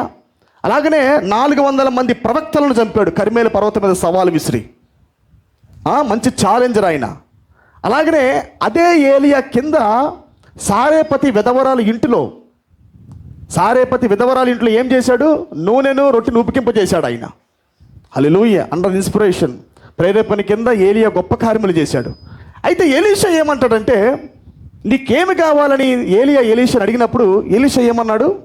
నీవు కలిగి ఉన్న 2 పాలు ఆత్మ నాకు దయచేయి అన్నాడు. నీది నాకు సరిపోయింది అనలా. నీవు కలిగి ఉన్న స్పిరిట్ నాకు చాలు, నీవు కలిగి ఉంది నాకు ఇచ్చేయి అనలేదు ఆయన. ఐ వాంట్ మోర్ అన్నాడు. I want double post of anointing what you have అన్నాడు. నీవు కలిగి ఉన్న 2 పాల అభిషేకం నాకు దయచేయి అన్నాడు. అప్పుడు దుప్పటి పడిన తర్వాత ఇప్పుడు ఎలీషా కార్యం మీరు గమనించండి, చాలా వ్యత్యాసంగా ఉంటాయి. ఎందుకనగా ఆయన బయటికి పిలువబడిన దాంట్లో మాత్రమే లేడు, కానీ లోపలికి వెళ్ళిన దాంట్లో ఉన్నాడు ఆయన. ఎక్కడున్నాడు? రిజరెక్షన్ పవర్తో ఉన్నాడు ఆయన. ఆర్భాటముతో మనిషి ఆగలేదు, కానీ అతను పునరుద్ధాన స్వరంలోకి వెళ్ళడం ప్రారంభించాడు. ఆర్భాట వర్తమానం ఏలియాది. ఏలియాతో ఆర్భాట వర్తమానంతో ఎలీషా కూడా ఉన్నాడు. కానీ ఆయన కోరుతుంది ఏంటంటే, not only shout message, but we want resurrection message, we want archangel message, we want second phase of the 10-1. Praise be to God. అందుకే మీరు గమనించండి, ఎలీషా రంగం మీదకి వచ్చిన తర్వాత ఏం చేస్తాడంటే డైనామిక్స్ ప్రారంభిస్తాడు. చాలా వ్యత్యాసంగా ఉంటుంది ఎలీషా మినిస్ట్రీ మీరు చూసినట్లయితే. హల్లెలూయా, ఆమేన్ అండ్ ఆమేన్. Praise be to God. చాలా వ్యత్యాసంగా ఉంటుంది పిల్లారా. ఎలీషా వచ్చిన తర్వాత మీరు గమనించండి, లాస్ట్ టైం నేను కొన్ని విషయాలు చెప్పాను. మొదటిసారి అతను పిండి వేసినప్పుడు ఆ చేదు కూరలంతా కూడా మంచి కూరగా మారిపోయింది. విషమంతా తొలగించాడు మెసేజ్లో. ఆమేన్. రెండవసారి అప్పుడే వాళ్ళ ఆహారం తింటున్నప్పుడే ఇంకో వ్యక్తి ప్రత్యక్షమవుతాడు. ఒక కొత్త పొలములో నుండి బార్లీ పంట తీసుకొని వస్తాడు. ఆమేన్. New barley. ఒక పక్క వర్తమానం వెళ్తూనే ఉంది, ఒక షౌట్ వెళ్తా ఉంది. వెంటనే ఇంకో వ్యక్తి వస్తాడు అక్కడికి. వచ్చి ఎలీషాకి ఇంకో వర్తమానం ఇస్తాడు. ఒక కొత్త పంట, కొత్త గోధుమ గింజలు ఇస్తాడు. కొత్త వెన్నులు ఆ వ్యక్తికి ఇస్తాడు. న్యూ ఫీల్డ్, కొత్త పంట. అది ప్రకటన 10:1 ఉన్న 2వ భాగం. అది కొద్ది వ్యత్యాసం గమనించాలి. అంటే 7వ ముద్రలో 2వ భాగం ఇప్పుడు నెరవేర్చబడతా ఉన్నది. ప్రవక్త అన్నాడు 7 seal had 3 parts అన్నాడు. 3 phases of the 7 seal. 7వ ముద్ర అనేది 3 భాగాలుగా ఉన్నది. ఆ 3 భాగాలే రాకడలో 3 ప్రాసెస్లు. మీరు చదవండి 7వ ముద్ర. మీరు చదివినట్లయితే ప్రవక్త చెబుతాడు 7వ ముద్రలో మొదటి భాగం ఏంటి? షౌట్. 2వది వాయిస్ ఆఫ్ ఆర్కేంజల్. 3వది ట్రంపిట్ ఆఫ్ గాడ్. ఆమేన్. అంటే సంఘం ఏం చేస్తుందంటే ఈ మొదటి భాగాన్ని పొందిన తర్వాత ఇది కేవలము ఉరుముల యొక్క ప్రత్యక్షత పొందేది. ఇది మనం అందరం ఉరుముల ప్రత్యక్షత పొందుతున్నామా? మీకు వాక్యం వినబడతా ఉన్నదా? వ్యక్తిగతంగా మీకు వాక్యం బయలుపరచబడతా ఉందా? రాయబడిన అక్షరాల కింద ఉన్న అదృశ్య లిఖితములు, ఉరుములు మీకు వినపడతా ఉన్నాయి. మీరందరూ దాంట్లో భాగమే ఉన్నారు మీరు. ఆమేన్. The revealing of the 7 thunders. 7 ఉరుముల యొక్క ప్రత్యక్షత మీకు ఇవ్వబడతా ఉంది, బయలుపరచబడతా ఉంది. కానీ ప్రొఫెట్ అంటాడు 7వ ముద్ర 2వ భాగం ఏంటంటే the manifestation of the 7 thunders అన్నాడు. Revealing of the 7 thunders the first part. Second part ఏంటంటే the manifestation of the 7 thunders. Not written word but revealed word. ఎప్పుడైతే 7 ఉరుములు శరీరంలోకి భాగమవుతున్నాయో, మేనిఫెస్ట్ అవుతున్నాయో, ఇప్పుడు జరిగే ప్రక్రియ ఎలీషా మినిస్ట్రీ. హల్లెలూయా. 7వ ముద్ర బోర ఊదింది, సమకూర్చింది. ఆమేన్. నీకు వాక్యం తెరుస్తుంది, రివీలింగ్ ఇస్తా ఉన్నది. 2వ భాగం ఏంటంటే నీకు తెరుస్తూనే 2వ ఫేజ్ ఏంటంటే నీళ్ళు మేనిఫెస్ట్ అవుతున్న 7 ఉరుములు. ఎవరిలో అయితే 7 ఉరుములు మేనిఫెస్ట్ అవుతున్నాయో వారిలో ప్రారంభించబడుతుంది వాయిస్ ఆఫ్ ఆర్కేంజల్ మినిస్ట్రీ. అదే ఎలీషా ఛాయిగా ఆనాడు జరిగించాడు. Glory be to God. హల్లెలూయా. గొప్ప కార్యాలు చేశాడు ఆయన. మీరు చూడొచ్చు, పునరుద్ధరణ స్వరము అతని ఎముకల్లో ఉన్నది. ఎక్కడున్నాడు? ఏ ఫేస్లో ఉన్నాడు? Second phase of this message. 7వ ముద్ర 2వ భాగంలో ఉన్నాడు ఆయన. మరణించి చనిపోయినా, అతను సమాధిలో పెట్టబడినప్పటికీ ఏమైనా ఒక సైనికుడిని ప్లేస్ లేక వాళ్ళు పాతి పెడుతున్నప్పుడు మట్టి తీసి ఆ వ్యక్తిని పెట్టగానే ఎలీషా ఎముకలు తగలగానే దిగ్గును పైకి లేచాడంట. ఏంటది? అది ఆర్భాట వర్తమానం కాదు. That is not only mechanics, that is not only shout message, that is not only 7th seal first part. అది 7వ ముద్ర యొక్క మొదటి భాగం కాదు. అది 7వ ముద్ర యొక్క ప్రవక్త అన్నాడు కదండి, from Genesis to Revelation 7 seal is there. 7 seal 3 parts ఉంది. హల్లెలూయా. దేంట్లోకి వెళ్ళాడు ఆయన? 2వ పోర్షన్లోకి వెళ్ళాడు. ఎలీషా కలిగి ఉన్న ఆర్భాట వర్తమానములో నుండి యెజబెల్ని గద్దించుట, ఈయన గద్దించడు. దాంట్లో లేడు ఎలీషా. ఈరేలంలో లేడు. ఆహా వెనక ఎలీషా తిరగడు. రాజులమ్మట ఎలీషా తిరగడు. ఈయన పోర్షన్ వేరు, ఈయన భాగం వేరు. ఏదైతే ఏలియా చెప్పాడో దాని కంటిన్యూస్గా ఎలీషా కొనసాగించాడు. That is a double portion, second part of the 7th seal. హల్లెలూయా. ఆ ఎముకలలో ఉన్న పునరుద్ధరణ శక్తి ఎప్పుడైతే ఆ వ్యక్తికి సైనికుడు తగిలిందో వెంటనే దిగ్గును పైకి లేచాడు ఆయన. అప్పుడు గుర్తుపట్టారు అక్కడ ఎలీషా ఎముకలు ఉన్నాయని. అప్పటి వరకు దేవుడు పర్పస్గా సన్నివేశం పెట్టాడు అక్కడ. పర్పస్లీ దేవుడు దాన్ని ఏర్పాటు చేశాడు అక్కడ. అంటే నేను మర్మముగా ఎలా కదిలాడని చూడండి. మాట ద్వారా నయమానికి హీలింగ్ ఇచ్చాడా? ఎక్కడున్నాడు? నయమాను చూశాడా? ఫోన్ కాల్తో హీలింగ్లు జరిగినాయా? ప్రవక్త చేశాడా? నాట్ ఓన్లీ టచింగ్, ఆయన టచ్ చేయలేదు, ఆయన మాట్లాడలేదు, ఆయన ఫోన్ కాల్తో హీలింగ్లు చేస్తూ ఉన్నాడు. ఆమేన్, గ్లోరీ బీ టు గాడ్, హల్లెలూయా. ఆ పునరుద్ధరణ శక్తి ఎలీషా ఎముకల్లో ఉన్నది, అతని జీవితంలో ఉన్నది. అందుకే ఆ స్త్రీ అన్యురాలు, ఆ పేరు ఏం పేరండి? షునేమీయురాయలైన అన్యురాలు కొడుకుని పొందుకున్న తర్వాత ఆ కొడుకు మరలా మరణించినప్పుడు ఆ జూబ్లీలోకి వెళ్ళాడు ఆయన. ఎక్కడికి వెళ్ళాడు ఆయన? గదిలోకి వెళ్ళాడు ఆయన. ద ఒరిజినల్ పెంతెకోస్తులోకి వెళ్ళాడు ఆయన. అది ఛాయ్, అది ఆ మేడ గదిలోకి వెళ్ళాడు ఆయన. అక్కడ ఎవరూ లేరు, ఎన్నికలు ఉన్నవాడు తప్ప, మీరు బయటికి వెళ్ళమని చెప్పాడు ఆయన. మనిషి లోపలికి వెళ్ళాడు. After 7 church ages there is a resurrection power. 7 సంఘకాలం తర్వాత వస్తుంది మేడగదొక అనుభవం. అది సంచకరువు, కానీ ఇది రియాలిటీ. ఎప్పుడైతే ఎలీషా మేడగదిలోకి వెళ్ళాడో మీరు గమనించండి, ఎలీషా ఇలా చేయబెట్టి, ఏమేనండి, ఏమేన్, ఆర్భాట వర్తమానంలో లేదు, అది మెకానిక్ అది. కానీ ఈయనుంది 7వ ముద్ర 2వ భాగంలో, ఇతను 2nd phase. నేను ఎందుకు చెబుతున్నానంటే మీ లోపల అది మండవలసి ఉంది. అది దేవుడు ఎక్కడో మలుపు తిప్పుతున్నాడు అతీతమైన కార్యముల కొరకు. దేవుడు కొద్దిగా సంఘానికి కొద్దిగా మలుపు తిప్పుతున్నాడు ఆయన. ఇప్పుడు దాకా విన్న వాక్యము మేనిఫెస్ట్ అవ్వాలా. వింటిని నేను ఇప్పుడు చూస్తున్నాను. విన్నది ఆర్భాటము, చేస్తుంది షౌట్ మెసేజ్ కాదు, the voice of archangel messages. హల్లెలూయా. వెళ్ళాడు, నోరు మీద నోరు పెట్టాడు, ముక్కు మీద ముక్కు పెట్టాడు, చెయ్యి మీద చెయ్యి పెట్టాడు. ఉఫ్ఫని ఊదగా పునరుద్ధరణ శక్తి ఆ వ్యక్తులకు వెళ్ళినది. హల్లెలూయా. ఎప్పుడైతే ఆ పునరుద్ధరణ శక్తి పిల్లవాడులోకి వెళ్ళిందో వెంటనే దిగ్గురు పైకి లేచాడు, తుమ్మటం ప్రారంభించాడు. అతడు ఎన్నిసార్లు తుమ్మాడు? 7 times తుమ్మిన తర్వాత, 7 సంఘకాలాలు దాటిన తర్వాత, 7 సబ్బాతులు దాటిన తర్వాత సంఘానికి ఏమి ఇస్తున్నాడు ఆయన? మరలా సునాద సంవత్సరం ఇస్తున్నాడు ఆయన. వేకప్ వేకప్ వేకప్ అన్నాడు ఆయన. అంటే ఇతను కలిగిన వర్తమానం ఏంటి? Voice of archangel, voice of archangel. అది గ్లోరీ బీ టు గాడ్. సంఘానికి మన శక్తి వచ్చుట, డైనామిక్స్ వచ్చుట. గ్లోరీ బీ టు గాడ్, హల్లెలూయా. గమనించండి, అందుకే అతని మాట పలికితే ఎలుకబంట్లు వస్తూ ఉన్నాయి. ద ప్రూవింగ్, అతను ఏంటో అది రుజువుపరచబడతా ఉన్నాడు.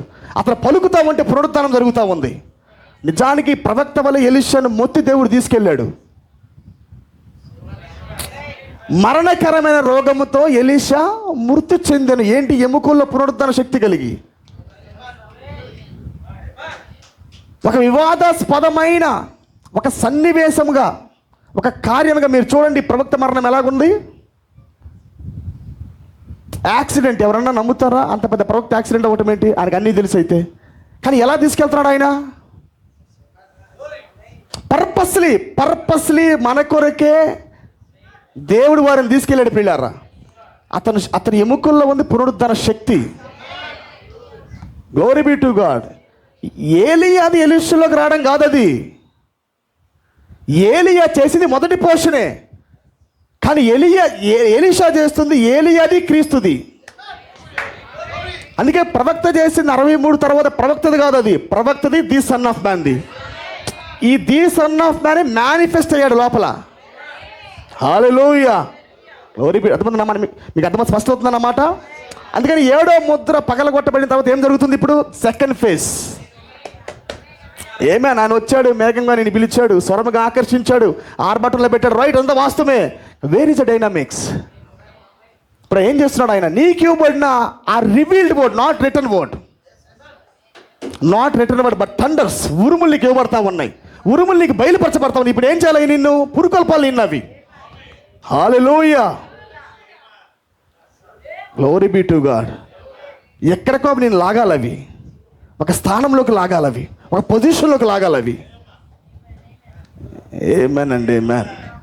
అందుకే 7th seal తెరవబడిన తర్వాత, 7వ ముద్ర తెరవబడిన తర్వాత అది నిదానంగా ఏం చేస్తూ ఉన్నదంటే, వ్యక్తిగతంగా ఎవరైతే ఆ ఉరుములు పొందుతూ సిద్ధపడుతున్నారో ఆ 7 ఉరుములు వ్యక్తిగతంగా మేనిఫెస్ట్ అవుతున్నప్పుడు పరిచర్య నిదానముగా తిప్పబడుతూ ఉన్నది. కార్యములు చేయటానికి, అతీతమైన కార్యములు మన మధ్యలో చోటు చేసుకోవడానికి వాక్యము ద్వారా ఉత్పత్తి అవుతున్న పునరుద్ధాన శక్తి అది. Glory be to God. అందుకే పేతురు, అపోస్తులు మీరు గమనించినట్లయితే వాళ్ళ శక్తి పొందిన తర్వాత రెజరెక్షన్ పవర్ అది వాళ్ళు అదేనా ప్రకటించింది, పునరుద్ధాన శక్తి. పునరుద్ధాన శక్తి అన్నారా లేదా వాళ్ళు? సిలువను గుర్చిన వార్త నమ్మని వారికి వెరితనము, కానీ నమ్ముతున్న మనకైతే దేవుని శక్తి.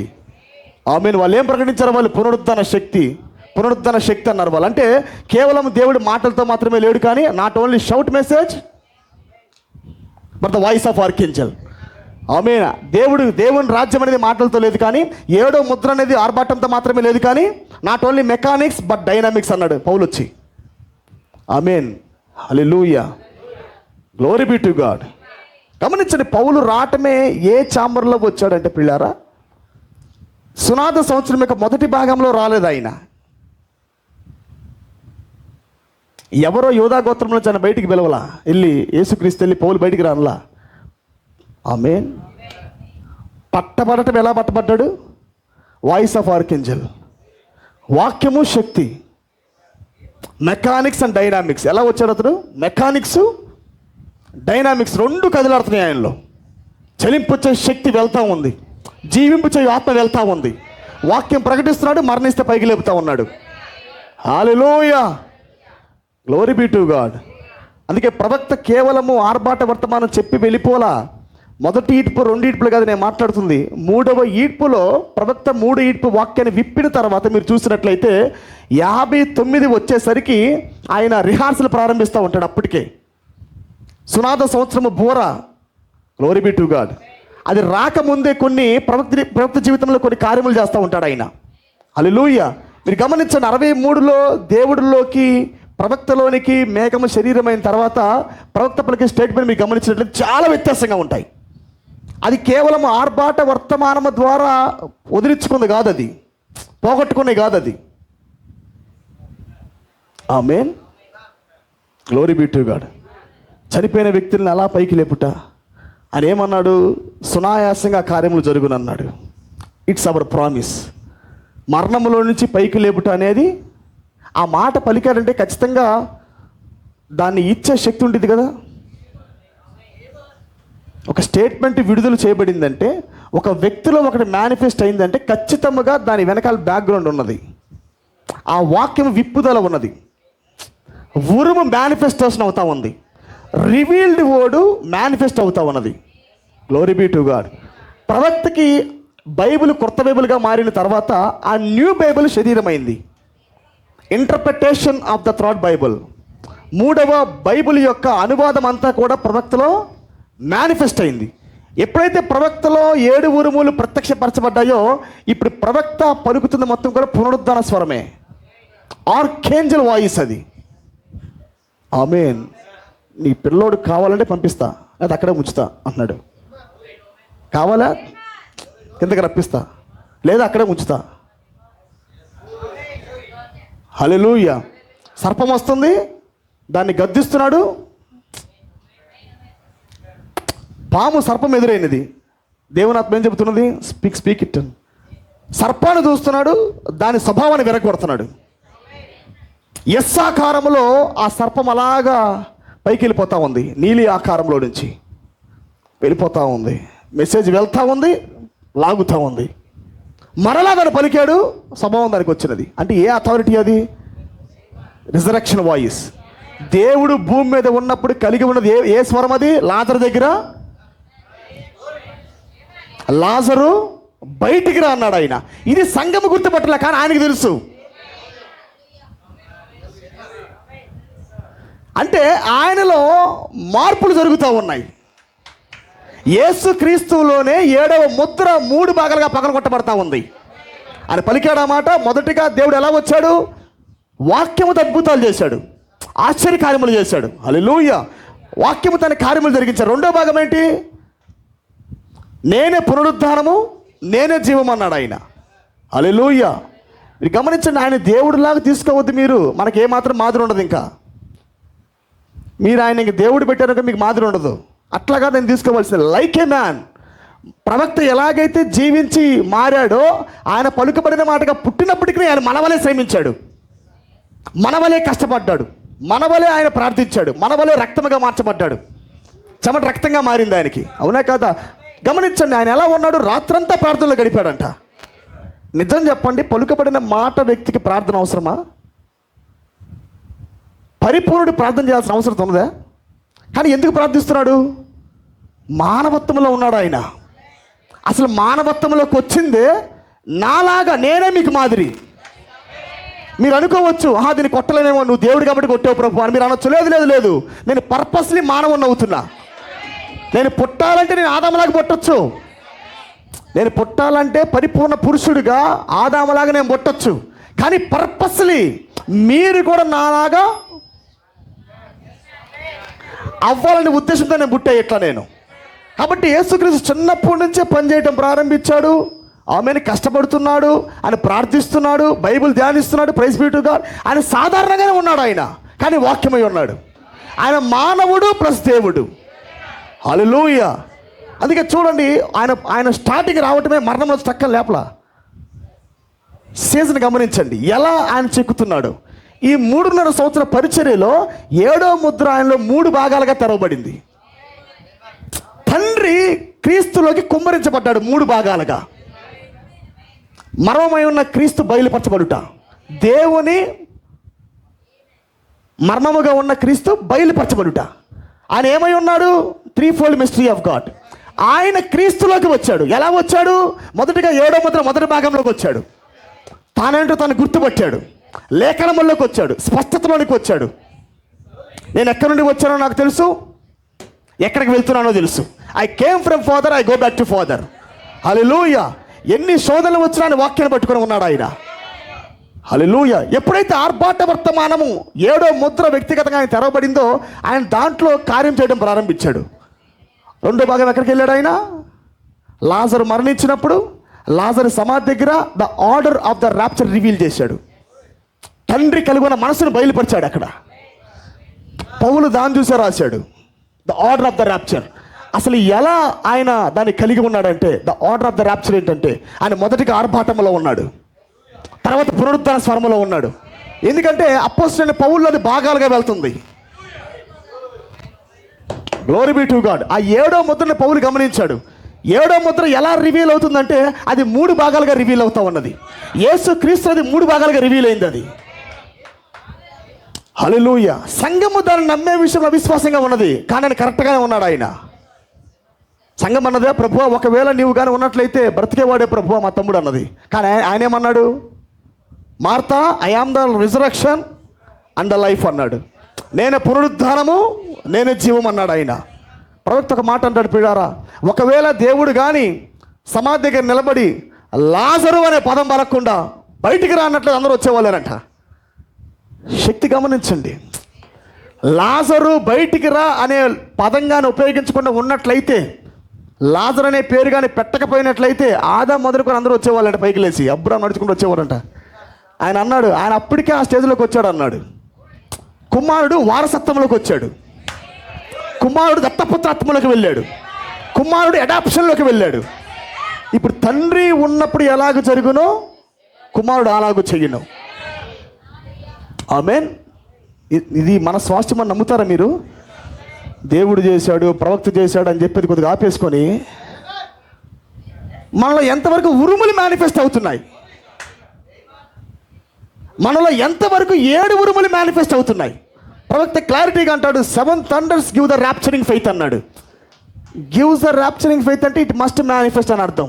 7 ఉరుములు మనిషిలో మేనిఫెస్ట్ అవుతున్నప్పుడు వస్తుంది ర్యాప్చరింగ్ ఫెయిత్. ఆయనలో ఏమెళ్ళి ఆయన పుస్తకం చదవలేదు. ఆయన ఎప్పుడు యేసుక్రీస్తు పుస్తకం ధ్యానించలా. He is the 7 thunders. ఆయనే 7 ఉరుముల యొక్క ప్రత్యక్షపరచబడిన వాడు, ఆయనే వాక్యము శరీరమైన వాడు. హల్లెలూయా. వాక్యము శరీరమైన ఆయనే మాట్లాడుతూ ఉన్నప్పుడు పునరుద్ధానం జరుగుతూ ఉన్నది.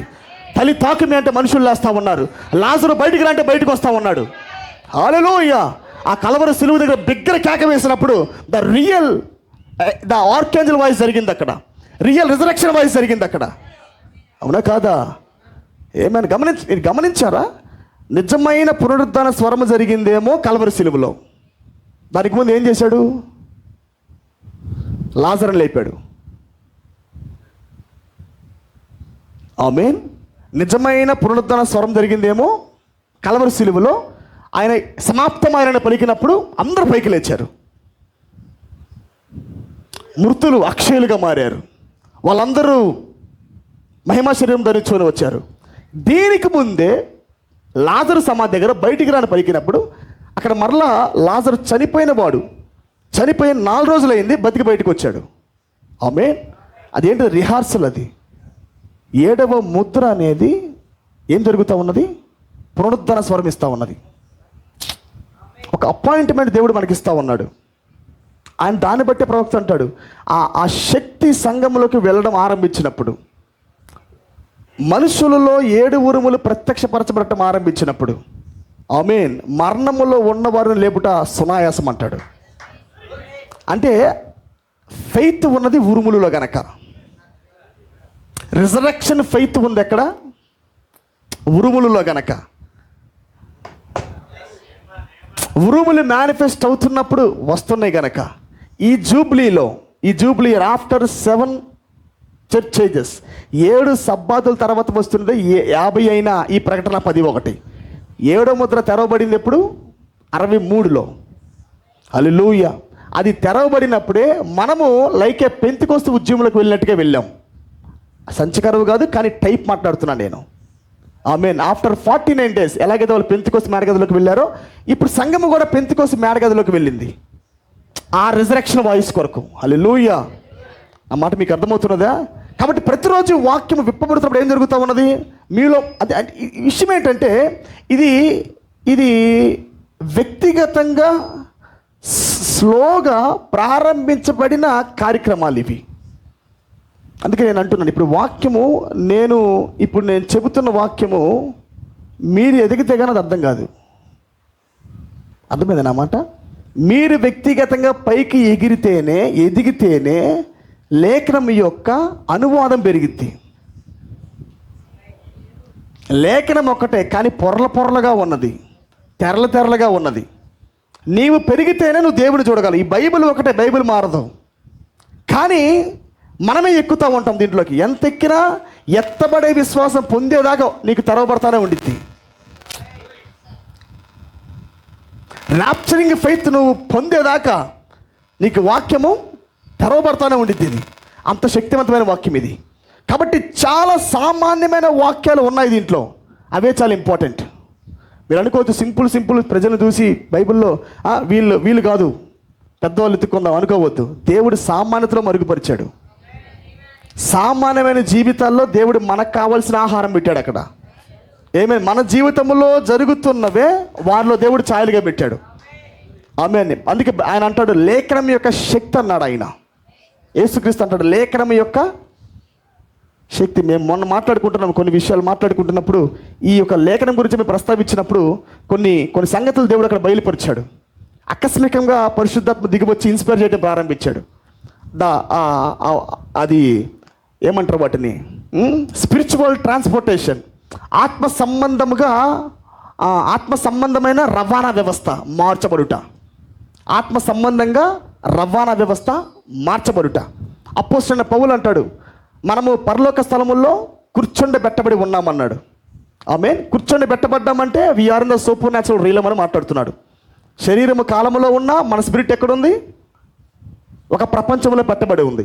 ఆమేన్. ఇప్పుడు ప్రవక్త ఏం మాట్లాడుతున్నాడంటే సూపర్ న్యాచురల్ రియలంలో ఉంచబడిన తర్వాత ఇప్పుడు ఆ వ్యక్తి ప్రాకటం ప్రారంభిస్తున్నాడు.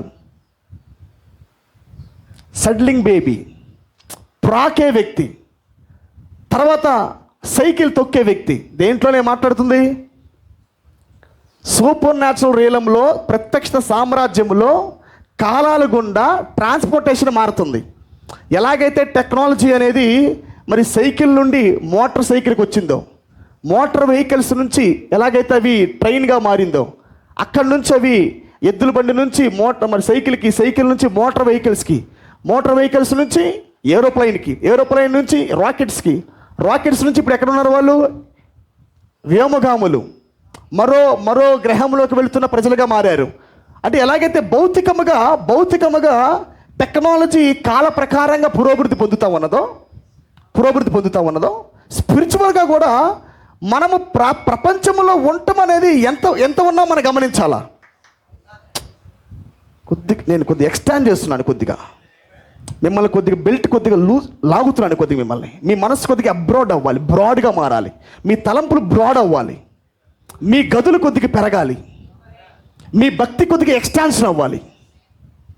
కట్టుబడిపోయినా అంటే బంధించబడి ఉన్న ఆ ప్రపంచం కొద్దిగా లూజ్ అయ్యి మీకు కనపడటం ప్రారంభించాలా. ఏమేం దాంట్లో ఉండి మీరు కొనసాగటం ప్రాముఖ్యమే. ఎందుకు విశ్వాసం ఎక్కువగా పురోభివృద్ధి పొందదంటే మీరు ఉంది ఆ రేలంలోనే, మీరు పొందుతుంది ఉరుములే. కానీ అవి ఎంతవరకు అంటే కేవలము మోటార్ సైకిల్ అంతా ప్రత్యక్షతలు, మోటార్ సైకిల్ అంతా అట్మాస్ఫియర్. ఆమేన్. కానీ కొద్దిగా పైకి ఎగిరి ఏరోప్లైన్లోకి వెళ్ళాలా. దేంట్లో? సూపర్ న్యాచురల్ రీలంలో, అతీతమైన సామ్రాజ్యంలో, ప్రత్యక్ష సామ్రాజ్యంలో మీరు ఏరోప్లేన్ స్థాయిలోకి వెళ్ళాలా. లైక్ ఈగల్ ఎలాగైతే ఏరోప్లైన్గా ఎగురుతూ ఉంటుందో మనము కూడా ప్రత్యక్ష సామ్రాజ్యంలో, మీకు తెలుసా ప్రవక్త అభిషేకించబట్టమే ఆయన ఈగల్. ఆయన 4వ జీవి ఎగురుచున్న పక్షిరాజు కాలం ఇది. అంటే ప్రవక్త ఎక్కడున్నాడు? ఆయన అనాయింటింగ్ ఏంటి? నిజానికైతే ఆయన స్థాయి ఈగల్. ఆయన స్థాయి ఏంటి? సూపర్ న్యాచురల్ రేలంలో హీఈస్ అ ఈగల్. అన్నిటికీ పైగా ఎగిరి ఆ వాతావరణాన్ని స్పర్శించేవాడు, ఆ వాతావరణం చెప్పేవాడు. ఆమేన్. 63 దాకా హీఈస్ అ ఈగల్. ఆయన ఈగల్ ఆయన. ఆమేన్.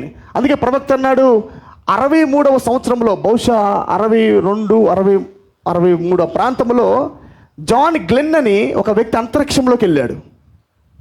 జాన్ గ్లెన్ అనే వ్యక్తి అంతరిక్షంలో అడుగుపెట్టాడు. అప్పుడు ప్రవక్త చెప్పాడు, కౌంటర్ అనే వర్తమానం చెప్పాడు. ఆయన అవరోహణ లెక్కింపు అని చెప్పాడు. అది చెబుతూ ప్రవక్త మాట్లాడుతుంది ఏంటంటే అతీతమైన సామ్రాజ్యంలో పెరుగుతున్న transportation, changing the spiritual transportation. Count down మారుతూ ఉన్నది, రవాణా వ్యవస్థ మారుతూ ఉన్నది, ఆత్మ సంబంధంగా. ఆమేన్. నేను లాస్ట్ టైం హెబ్రీ 11 మీకు చెప్పాను. హేబేలు విశ్వాసమే, కానీ ఎక్కడ విశ్వాసమో? రేలంలో పాకుట. అబ్రహాము రేలమే, ఎక్కడ రేలము? ఏరోప్లేన్ రేలం. యోబు రేలమే, ఎక్కడ రేలము? ఏరోప్లేన్ రేలం. కానీ యేసుక్రీస్తు ఎవరు? వాళ్ళందరూ ప్రపంచంలో ఉన్న వాళ్ళే. అతీతమైన సామ్రాజ్యంలో, ప్రత్యక్ష సామ్రాజ్యంలో విశ్వాసం బట్టి వాళ్ళ ట్రాన్స్పోర్టేషన్ మారుతూ వచ్చిన వాళ్ళే, ఆత్మ సంబంధంగా మారుతూ వచ్చిన వాళ్ళే. కానీ యేసుక్రీస్తు ఎవరంటే ఆయన రావటం ఎలా వచ్చాడు? ఆయన ఎక్కడ ఎదిగి చూపించాడు? ఆయన తన విశ్వాసం ఎక్కడున్నది? యాస్ట్రానాట్ ఫెయిత్ అనేది. ప్రవక్త అన్నాడు గ్లోరియస్ యాస్ట్రానాట్ ఎవరంటే మన ప్రభువు యేసుక్రీస్తు అన్నాడు. ఆమేన్. అందుకే ఆయన వచ్చినప్పుడు ఆయన మాటలు విశ్వాస మాటలు, వీళ్ళ ఫ్రీక్వెన్సీ తక్కువగా ఉన్నది. పేతురు ఆ ప్రపంచంలో ఉన్నాడు, కొన్ని దేవుడు దాన్ని అనుమతి ఇచ్చాడు, కొన్ని దాన్ని నివసిస్తున్నాడు, దాన్ని ప్రత్యక్షత పొందాడు. నువ్వు సజీవుడు ఒక దేవుని కుమారుని క్రీస్తు అన్నాడు. హల్లెలూయా. కానీ ఈయన ఉంది ఎక్కడ? ఈయన ఉంది హయ్యర్ ఫ్రీక్వెన్సీ. ఈయన ఉన్నది రీలంలో ఉన్న హై టెంపరేచర్, ఎండ విపరీతంగా మండుతూ ఉన్నది. ఈయన సమ్మర్లో ఉన్నాడు. ఈయన, నా మాట అర్థమవుతుందా మీకు? బగబగ మండుతున్న బలవంతుడిగా ఉన్నాడు ఆయన. దాని యొక్క కిరణాలు తగ్గించి కిందకు వస్తూ ఉన్నాయి. ఓజోన్ లేయర్ ఉంది కదండి.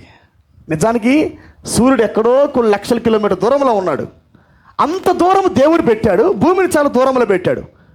అట్లా వదిలిపెట్టలా. మరలా భూమికి ఓజోన్ పొర ఒకటి వేశాడు, తట్టుకోలేదని. మైండ్ గమనిస్తున్నారా? వాక్యము భీకరంగా చెబితే కొన్ని ఆత్మలు తట్టుకోలేవు. ఓజోన్ పొర అందుకే దేవుడు వేస్తాడు, అప్పుడు నీకు అర్థం కాదని. నువ్వు వింటావు కానీ నీకు సెగ తగలదు, కొద్దిగా తగిలిద్ది. కానీ చెప్పడం ఏమో ఈ సమ్మర్ మెసేజే, కానీ నీకు సమ్మర్గా వెళ్దు, నీకు కిరణాలు వెళ్తాయి.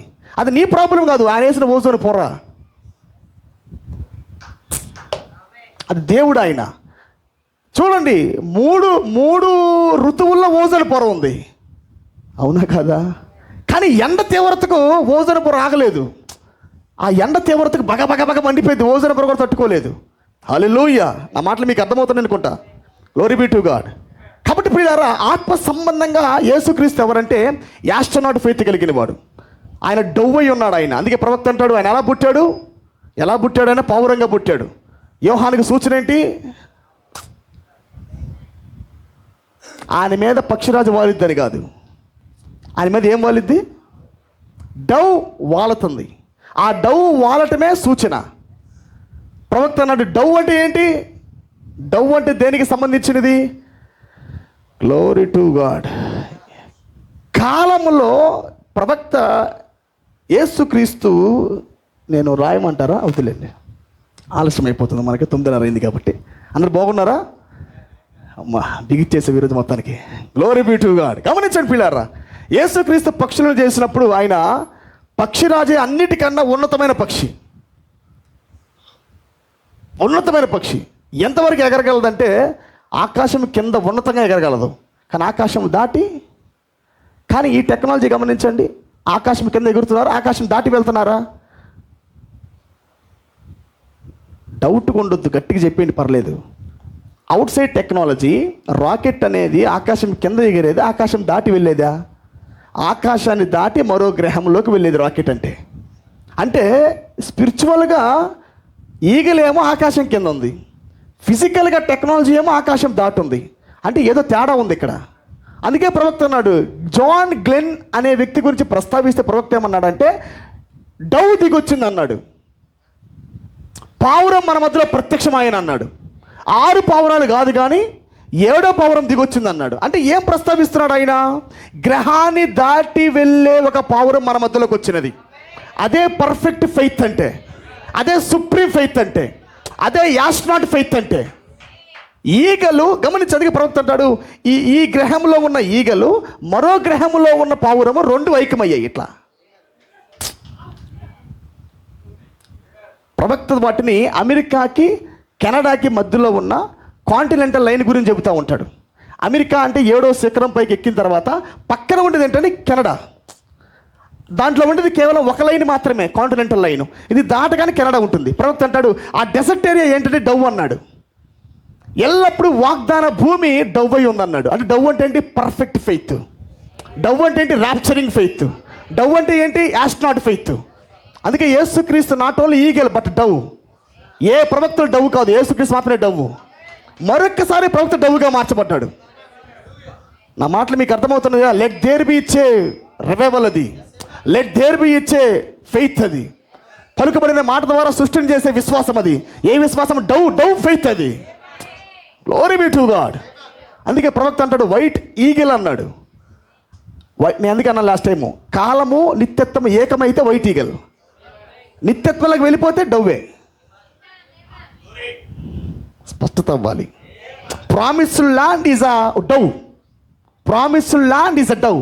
ప్రవక్త ఏమంటున్నాడు? కాలము నిత్యత్వం, నిత్యత్వము డవ్, కాలం ఈగల్. ఈ 2 కలిసిందే వైట్ డవ్, వైట్ ఈగల్. నిత్యత్వము డవ్వు, కాలమేమో ఈగల్. ఈ 2 అతుక్కున్నదే వైట్ ఈగల్. కానీ ఫైనల్ కంక్లూజన్ ఏంటి? ఈ not eagle, not white eagle but dove. Dove అంటే సంపూర్ణమైన నిత్యత్వము. Glory be to God. హల్లెలూయా.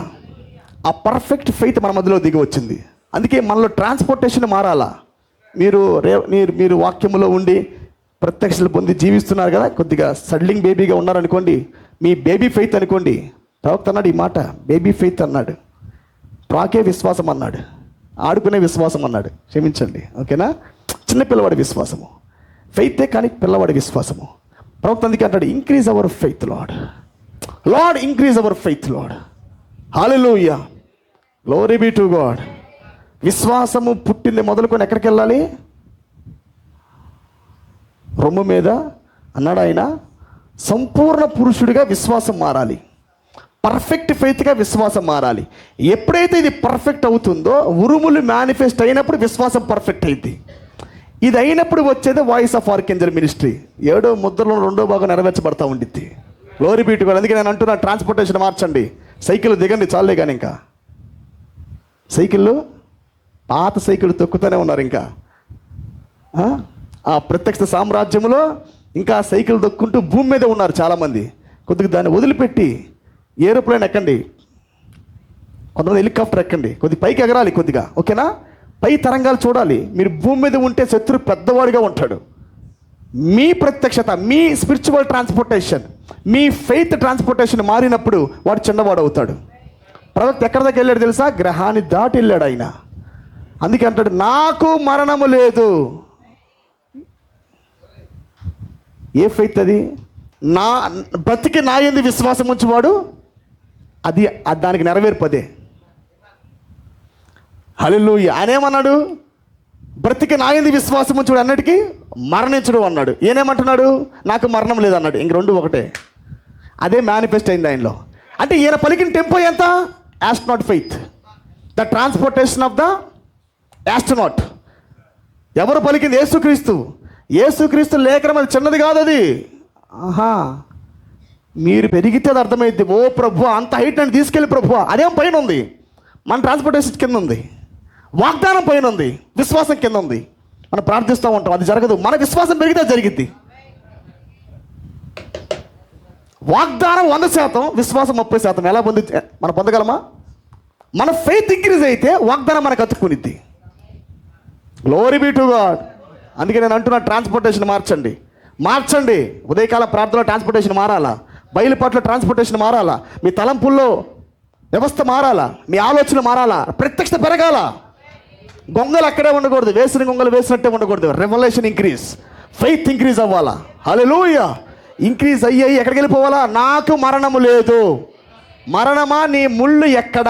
పాతాళమా నీ విజయం ఎక్కడ? ఎక్కడున్నాడు ఆయన? ఆయన ఆ కాలములోనే ఈగల అనాయింటింగ్లో ఉండి ఆయన గమనిస్తూ ఉన్నాడు ఆయన.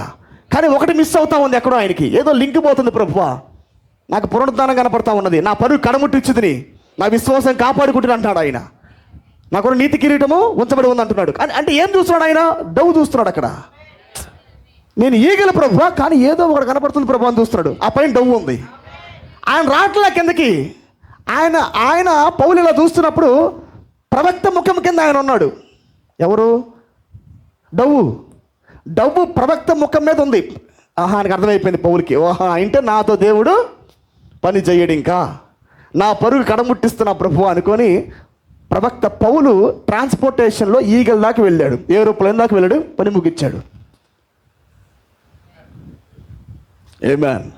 కానీ క్రీస్తు పొందిన సమానమైన విశ్వాసం ప్రవక్తకు వచ్చింది. The higher frequency. పాపం మెంగలేదు, ఇంకా కాల ప్రభావం లేదు, అబద్ధము, మచ్చ, డాగు, మరక, కాలములో ఉత్పత్తి అయిన ఏది కూడా ఆయనలో లేదు. హల్లెలూయా. Became a spoken word. మనం ఎలా అవుతున్నాం మరలా? ఇప్పుడు ఈ విశ్వాసం బట్టి మరణానికి సవాలు విసురుతున్నాము. కొన్ని విషయాలు మీకు అర్థమైనవా? ఏమైనా 7వ ముద్రలో 2వ భాగములోనికి మనము ప్రయాణం చేస్తూ ఉన్నాము. ఇది అవ్వాలంటే మన విశ్వాసము ట్రాన్స్పోర్టేషన్ మారాలి. మన విశ్వాసం యొక్క రవాణా వ్యవస్థ మారాలి. ఆత్మ సంబంధంగా మనం కొద్దిగా పైకి ఎగరాలి. నీ ప్రత్యక్షత పురోభివృద్ధి నువ్వు గమనించాలి. దాన్ని నీవు ప్రతిరోజు నీ రెవల్యూషన్కి పురోభివృద్ధి గమనించాలి. ఎప్పుడైతే నీ ప్రత్యక్షత స్ట్రక్కి ఆగిపోయిద్దో నీకు అర్థమైంది నువ్వు ఆగిపోయావని. నీకు అర్థమైపోయింది, ఎందుకంటే నడిచేవాడికి అర్థమైపోద్ది నేనేదో కొద్దిగా తేడాపడినట్టుందా, నీకు అర్థమైపోద్ది.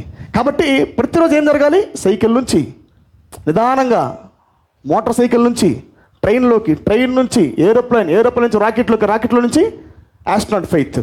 హల్లెలూయా. దాంట్లోకి వెళితేనే మనము మరణాన్ని గెలవగలము తప్ప వర్తమానంలో ఉండి మరణాన్ని గెలిచేస్తాం, ఎత్తబడిపోతాం అనేది భ్రమ. క్లారిటీ అయిందా? స్పష్టత అయిందా? నేను నీరసింపదేట్లా మిమ్మల్ని. నేను ఇప్పుడు దాకా చెప్పిందే ఉద్యమం ఇవ్వటానికి, ఇన్స్పైర్ చేయడానికి మీ హృదయాలని. హల్లెలూయా. కాబట్టి జ్ఞాపకం ఉంచుకోండి, సునాద సంవత్సరంలో 2వ భాగంలో మనం ఉన్నాం ఇప్పుడు. Not only deliverance but posting our land, posting our inheritance. God bless you all.